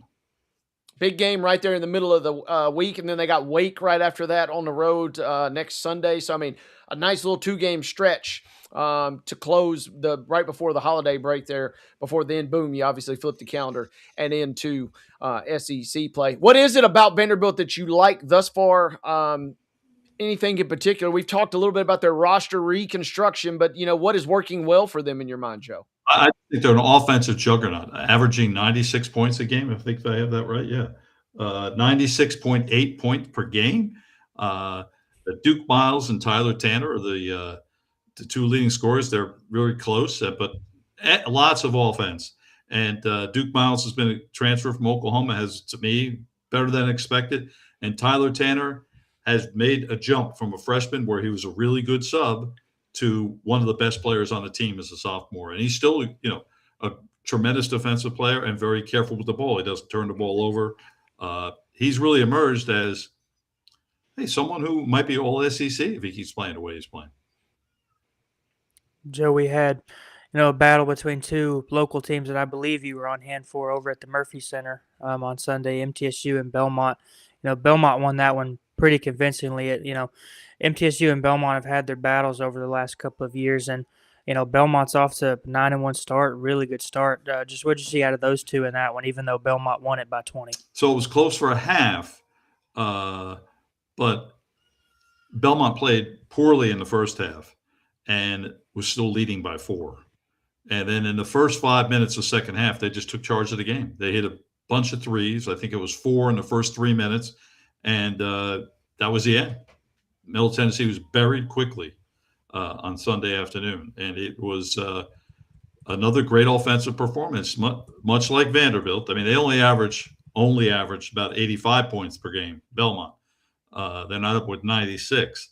But they are an explosive team that when they're playing that well offensively, they can stay on the court with just about anyone, maybe not Michigan. But just about anyone. And the other surprising thing about Belmont this season is we never talk about them defensively, is they're very good at defending the 3-point line this year. I mean, they're nationally ranked in it. I think they're they're holding teams to they're 28th in the country in 3-point defense. And for them to even like sniff something like that is unusual. And they're developing good depth. They have good size. They're athletic. I think before the season started, we talked about Nick McClain, the transfer from Eastern Washington. Averaged about 10 points, about 4 assists a game at Eastern Washington. And would he be good enough to be the point guard for this team? And the answer is mostly yes. He's a tad erratic, especially for Casey Alexander's taste. And Casey, after the game on Sunday, we talked about Nick, who played terrific on Sunday with 20 points and 9 assists. Casey said, our team does not rise and fall on Nick McClain, but when he's good, we're good. And when he's not as good, we're not as good. So I guess he's saying they can win games when he doesn't play well, but when he's playing very well, they're a force to be reckoned with. And I think we can look at them, as we said, Vandy, certainly one of the top, I would say, 3 teams in the SEC at this hour. And I think Belmont is the best team in the Missouri Valley at this hour. So that's a team, but we should think about going to the NCAA tournament. Yeah, Calvin. And, just 2 seasons ago, Belmont had Jacoby Gillespie, Kay Tyson, and Malik Dia all on the roster. Three guys that have gone on to be, pretty good power conference players. Kay Tyson's, scoring 20 points a game at Minnesota right now. Jacoby Gillespie's been really good for Rick Barnes.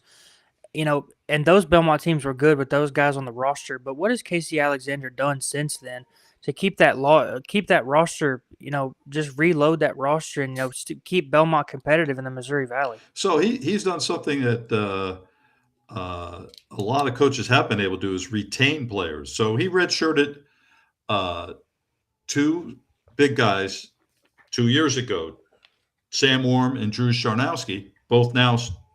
Sharnowski starts sometime, but Orm is the team's second leading scorer.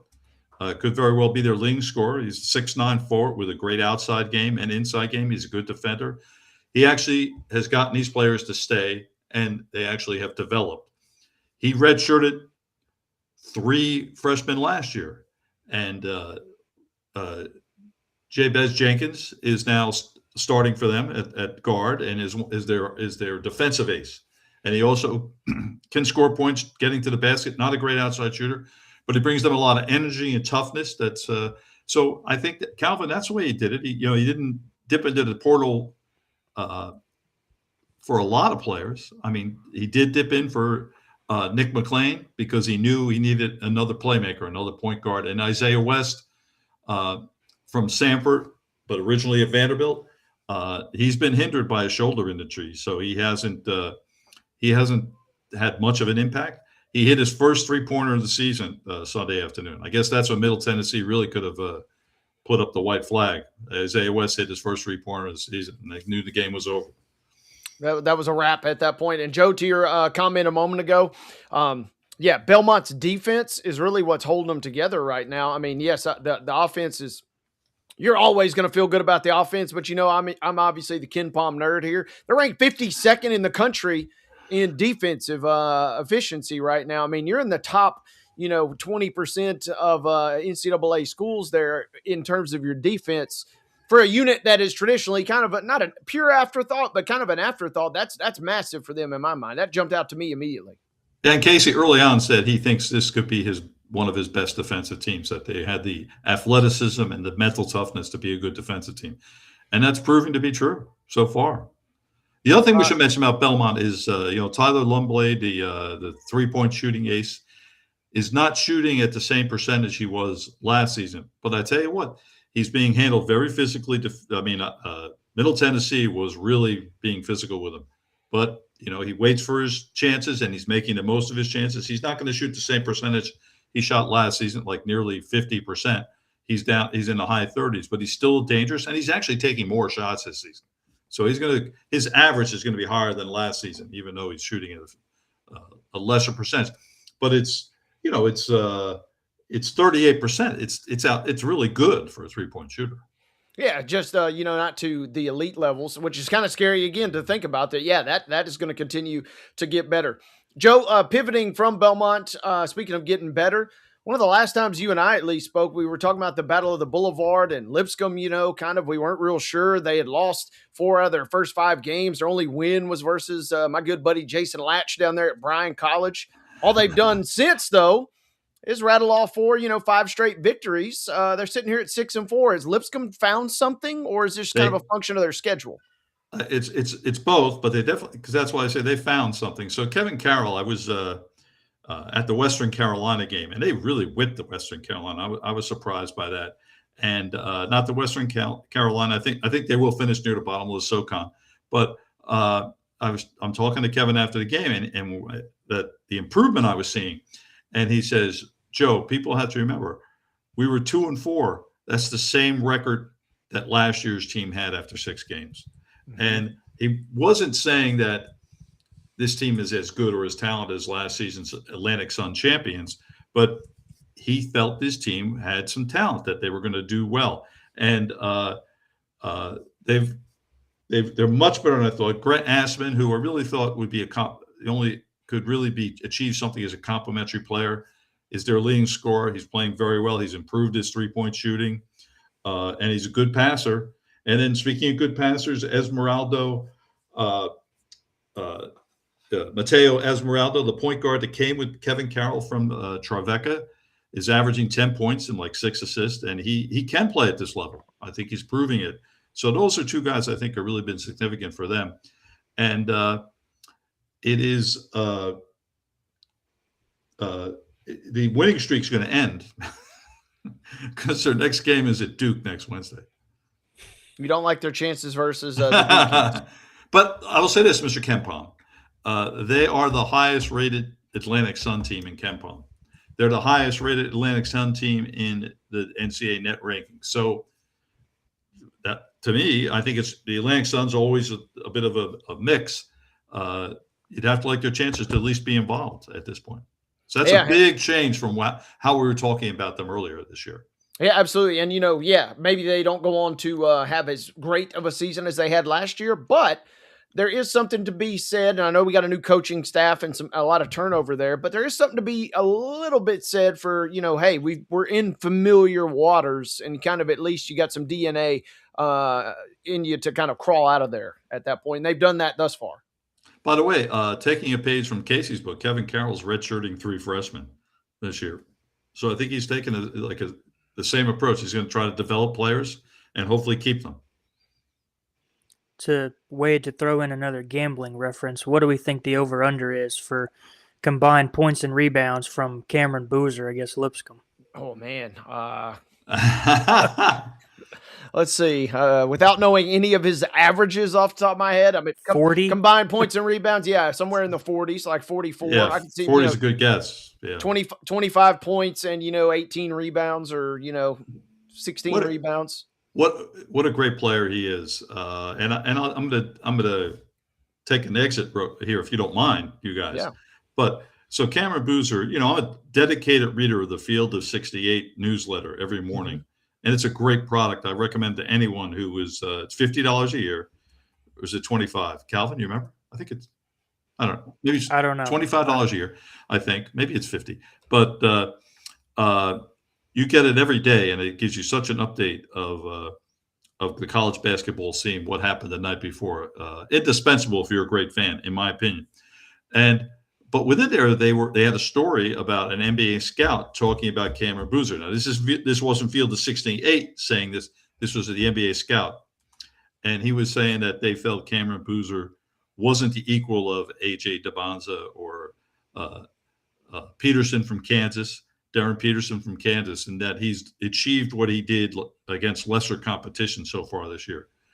And I must admit, at that point, I immediately texted my friend Gary Washburn, who's the NBA writer at the Boston Globe, where I used to work. And I said, you got to stay on top of this. These NBA scouts, I swear, they're just really undervaluating what this guy does. This guy makes his teammates better. He's a winner. All his teams he plays on are winners. And, of course, Duke is one of the big 4 undefeated teams in the country right now. I don't think he's as athletic as Peterson and DeBanza, but I think Cameron Boozer's a less athletic Paolo Banchero. Yeah. Okay. Just the way Paolo Banchero was able to, Paolo Banchero was 6'10", 260, stuck in a, with a guard skill set. He could stand out there and, take you off the dribble and shoot it and also work on the block. Cameron Boozer can do a little bit of that. I just don't think he's as athletic as Banchero and DeBansa and Peterson, but I would really hate to be the NBA executive that has to make the number one pick between Peterson and DeBansa. I want to see more Peterson. Obviously, he hasn't played. He played for the first time the other night, and he had 17 and they won. But I didn't see the game. Have you seen him play this year, Calvin? I watched some games early in the season. It just from watching a game or two, it looks like Kansas is Darren Peterson. Mhm. They've got Darren Peterson and not much else. I think it's kind of a situation where Darren Peterson has to go crazy for them to be competitive. Now, talking out of both sides of my mouth, they did beat Tennessee without Darren Peterson, but Darren Peterson. I think Darren Peterson and AJ DeBance are 1A and 1B when you talk about the number one pick next year. You guys are mentioning DeBansa, and obviously an epic night last night for BYU on the hardwood as we kind of shift real quickly out of local news. Coming back, was it the biggest comeback in BYU history as they eradicate a nearly 30-point deficit at one point, it felt like, versus Clemson to win that game 67-64. And Joe, I'm wondering, they lost to UConn earlier in the year, which is not necessarily a bad loss, but it kind of felt like BYU had slightly been underachieving what we had been kind of sold in the preseason. To me, at least, what I saw last night, it kind of feels like one of those losses or one of those wins, rather. Okay, now they flipped the switch and now they've kind of unlocked. I will not be shocked to see BYU kind of go on a real run and kind of live up to that promise now. So it was DeBance's sort of coming out party. He had 39 and really led that comeback. So their game against Clemson and Connecticut, their loss to Connecticut, is similar in this way that they fell way behind in the first half and then had to come back. The comeback was unsuccessful against Connecticut. They almost got there. They had a chance at the end, but they didn't do it. And then they had to hit that really. Rob Wright hits that shot from, 25 feet, leaning away to win that game last night. So it's a great win. Clemson scored 21 straight points at one point in the first half to really dominate. So I think BYU needs to sort of work on these first half doldrums, so to speak. It'll hurt you. It cost them the UConn game, and it could have cost them the Clemson game. So we'll see if they're going to get on a run. I mean, Rob Sanders, their other big scorer, did not have a good night last night, but he's a very good player. He can really score. Going to be fun to watch them, in particular, obviously being in the Big 12. They got 2 games versus Arizona, and then they're going to have just one. I wish we had 2, but 1 game versus Iowa State coming up. So some must-see TV. Talking with Joe Sullivan of Main Street Media, formerly of the Boston Globe. Calvin, any final thoughts before we let Joe get out of here this afternoon? Joe, Wade said we weren't going to talk about it, but is Michigan going to win a game by less than 40 this year? It's just incredible, isn't it? I mean, how about this? They beat Gonzaga by 40, and Gonzaga turns around and beats Kentucky by I don't know how many. I'm going to say 40, but was it the margin that big? I can't remember, but it was a huge margin in both instances. Then they beat Villanova by 40 last night. Here's the thing. I'm gonna make Wade worry. Back in the day when Roy Williams coached Kansas and he had great teams all the time, and they would always do very well early in the season. And I looked at them and I'd say, you know what? They're too good too soon. Like you want to build early up to something. You don't want to peak too early, and they sure look like they're peaking, don't they? Yeah, they're trying to win the title right now, it feels like, and they don't have a point guard, a real, true, diehard point guard, which, I don't know, call me crazy, but it feels like you need a diehard, true point guard to probably win it all. So I'm enjoying the run for now.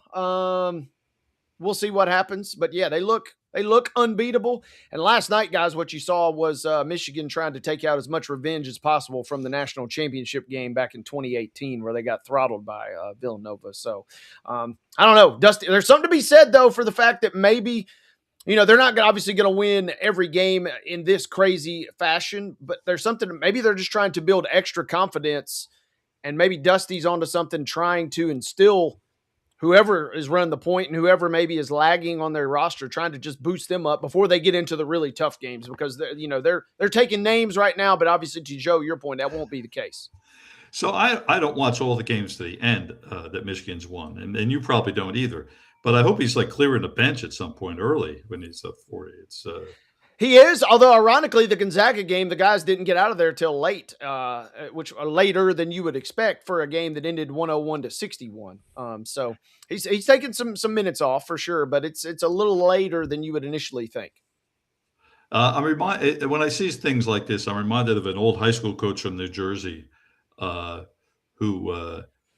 coached Camden High School, and great teams at Camden High School, and he would just run up the score. And when he would be asked about it by reporters, he would say, "They have to surrender to me." And he expected the losing team to substitute first with a sub. Oh. Then he would put his bench in. No. They have to surrender to me. His name is escaping me right now. His first name was Clarence, but he was something, and his teams were great. But yeah, you had to surrender. Now he coached, all the Wagners, the early on. It would be DJ Wagner's grandfather and Billy Thompson, and a lot of them went to Kentucky and Louisville. He just had a great program. They Michigan, that is they're also performing guys on the high end of what they're capable of right now. They're on a little bit of a Final Gambling reference, a little bit of a heater.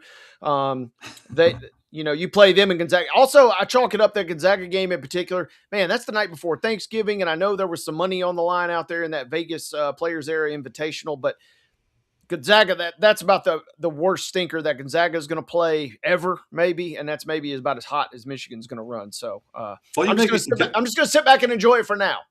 Can we have time for one more thought? Yeah, get in there. So gambling made me think of this because I was kind of stunned by it. So Lipscomb has something called Education Day, and they play an 11 a.m. game, and they bring in elementary school students and fill the seats for them. It happened against it was recently, it was last week, I think. And so I was talking to the athletic director, Philip Hutchinson, about this. And I go, "Do you like these 11 a.m.s?" He goes, "We love it. This is great. We love bringing the kids in." And he goes, "And you know what? This is our most watched game of the year on ESPN Plus." And I said, "It is 11 a.m. on a Wednesday?" And he goes, "It is." He goes, "But I think that may have something to do with the gamblers." They're out there. Wait, there's people out there who've been gambling on Lipscomb. All right. Hey, there was a reason I was glued to my television set when St. Bonaventure was playing Bradley at 10 a.m. On opening day. That's all I'm going to say about that. And I'll do you one better. MTSU does Education Day too. I watched MTSU women's basketball beat Florida A&M by about 60 at 8 a.m. a couple years ago. Oh my God. Oh, it was bad. They had about 3,000 elementary school kids in there screaming anytime the ball got anywhere remotely close to the hoop. The 8 a.m. hoop, 8 a.m. hoops was not very enjoyable.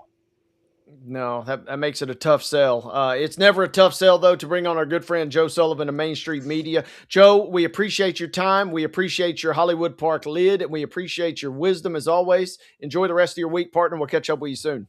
Thanks very much, guys. Thank you very much, Joe. We'll see you soon. Joe Sullivan of Main Street Media. Producer Mark, we tap into your knowledge here. Do we need to take our final break? Or no, we're good if you want to go. All right, let's cruise on into our final segment of the day. It is Wild and Wacky Wednesday. It's always wild and wacky when Joe is on with us, so we might as well just roll right into some headlines. Headlines here, Calvin. Don't know if you're a big dog guy, but if you are, you might have missed an opportunity to, take part, shall we say, in one of the biggest things you've ever seen. Nearly 2,397 dogs, golden retrievers to be specific, packed the Argentinian capital of Buenos Aires recently. They went through Bosques de Palmero, a sprawling park in Buenos Aires, in an effort to set the world record for most golden retrievers in one spot. And goldens are about as good as it gets. I'm not a dog breed purist or snob, but Goldens are kind of a classic breed there. And so 2,400 golden retrievers. You just talked about kids barking at 8 a.m., Calvin. That's a lot of barks going on at that park in Buenos Aires. Yeah, I feel like you'd need to form a single line to get into the event so you can get a name tag for your dog in case you happen to lose it, or put some kind of identifier on your pooch to help you find it in case you lose it. Just looking at that cover photo Mark just had pulled up, some of those dogs, look pretty similar. I'd hate to go home with somebody else's dog. Yeah, not all Goldens look entirely alike, but they look pretty similar. So you're right. Better be careful when you go. But yeah, nearly 2,400 pooches, in particular, the Goldens were out there in Buenos Aires. Oh, and man, that is as good as it gets right there. That almost looks like a Tennessee Titans hat right there. But that dog is smiling. So that would be tough to pull off there. Sorry, I went there, folks. Meanwhile, speaking of world records, this may pique someone else's interest. If dogs are not your fancy, can I interest you in a attempt for world record cookies? Because that's what happened. I love that, by the way. In Argentina, we celebrate and we go for world records of dogs. But in Pittsburgh, Pennsylvania, we're in North America and the United States here, we're going for the world record amount of cookies. 83,427 cookies to be specific. Were baked at a Pittsburgh area organization's attempt to celebrate the world's largest cookie exchange, backed by the wedding cookie table community. I have not checked out their Facebook page, but they brought 583 bakers in 67 teams across the land to come together and bake 83,000 plus cookies. That's a lot of cookies, Calvin. I wouldn't even want to imagine how long it took to bake all those. And I'd be very interested in seeing how many of those they helped put away, and how many cookies they had left over. It's a lot of cookies to bake, a lot of cookies to eat. Yeah, and I will say this. I don't cook a ton, but when I do, I really enjoy it. But the part I hate the least is assembling all the ingredients. And really, I'm the type of guy, Calvin, I got to make a grocery store run for our Main Street Media party in Dixon tomorrow, our holiday party, and I'm making a dish. I'm going to keep that under my lid for now.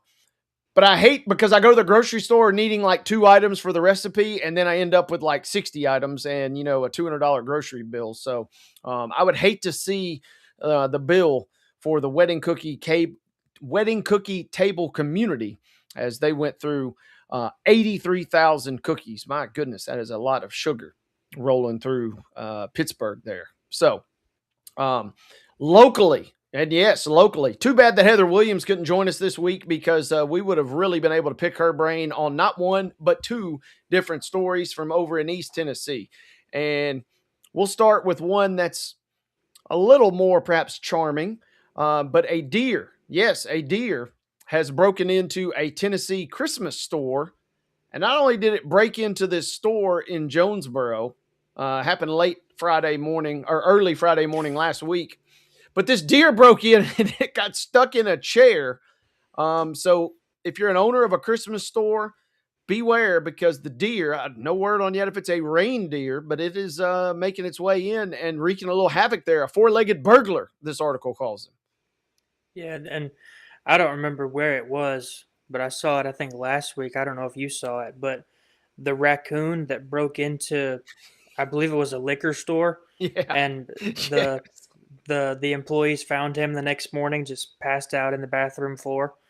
And we've been on a good run the last couple weeks of animals breaking into stores and establishments. I don't know how they got the deer unstuck from this chair. And frankly, I don't know how he got himself stuck in there. But I bet that was definitely a sight to see to try and get him out of there. Yeah, I would not have wanted to do that, because, once they do, they kind of freak out and panic. It's all well and good till then he really starts getting crazy. I love when the police departments have fun with this. And on this one, they said once inside the deer, this is from the Jonesboro Police Department here. Once inside, he took a grand tour. He sniffed the ornaments, inspected the garland, side-eyed a nutcracker, and galloped around like he was trying to remember where he parked his sleigh. They also joked that he needed to, quote, lay off the eggnog. I can't disagree after seeing that picture there from producer Mark. Also from East Tennessee, you've seen the pictures, you've seen the videos, but the Bears are rampant over in East Tennessee, in particular in Gatlinburg. But every now and again, they produce little wholesome moments, unless you're, a little too close to them. But the Gatlinburg Christmas Parade, the 50th annual Gatlinburg Christmas Parade, had an interloper, it turns out, as a black bear got in through the route and was celebrating. Well, at least it looks like he's kind of celebrating through that. Unclear. Officials say how much of the route that the bear actually walked. But they say that, obviously, as you might expect, was kind of feasting on trash near the site of the parade. So kind of cute, kind of cuddly, also very terrifying. Better be careful over in East Tennessee with the Bears. Joke on social media. Organizers of the parade say they, quote, should have made him the grand marshal. I don't know, Calvin. I like it. I enjoy seeing the Bears, but yeah, keep me from a very safe distance. Yeah, he was just trying to get in on the holiday fun. But, I bet that as long as he was, or as long as it was, not being dangerous or aggressive, that was, maybe at least somewhat cool for those people to see. But, like you said, we've seen videos and pictures before of, bears kind of getting aggressive in an instance. I'd hate to see what it looked like if that little guy got angry all of a sudden and decided to just rip through the Christmas parade.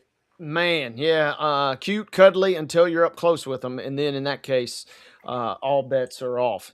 Finally, we close. I hate to be the bearer of bad news, and I hate to do this, but we got to close with some news from In-N-Out, of all places. I swore I would never do this, but it is Wild and Wacky Wednesday. But Calvin, when you go to the order menu and you get your ticket, you got order number 64, you got order number 66. In-N-Out has banned order number 67 for obvious reasons. The West Coast food chain, which now is not so West Coast, they got locations here in Tennessee, but due to the 6-7 trend, yes, they're going to ban order number 67. They said kids were going and having too much fun, getting too viral with that. So In-N-Out is out of the 6-7 game. That's all the time we got, folks, on Main Street Sports today. It's been a pleasure being with you guys. Calvin, enjoy the rest of your week. Producer Mark, thank you for making the magic happen behind the scenes. Wade Neely saying so long. We will see you guys next time. Once again, 2 to 4 each and every single afternoon on Main Street Sports today, presented by TOA of Columbia. Enjoy your week.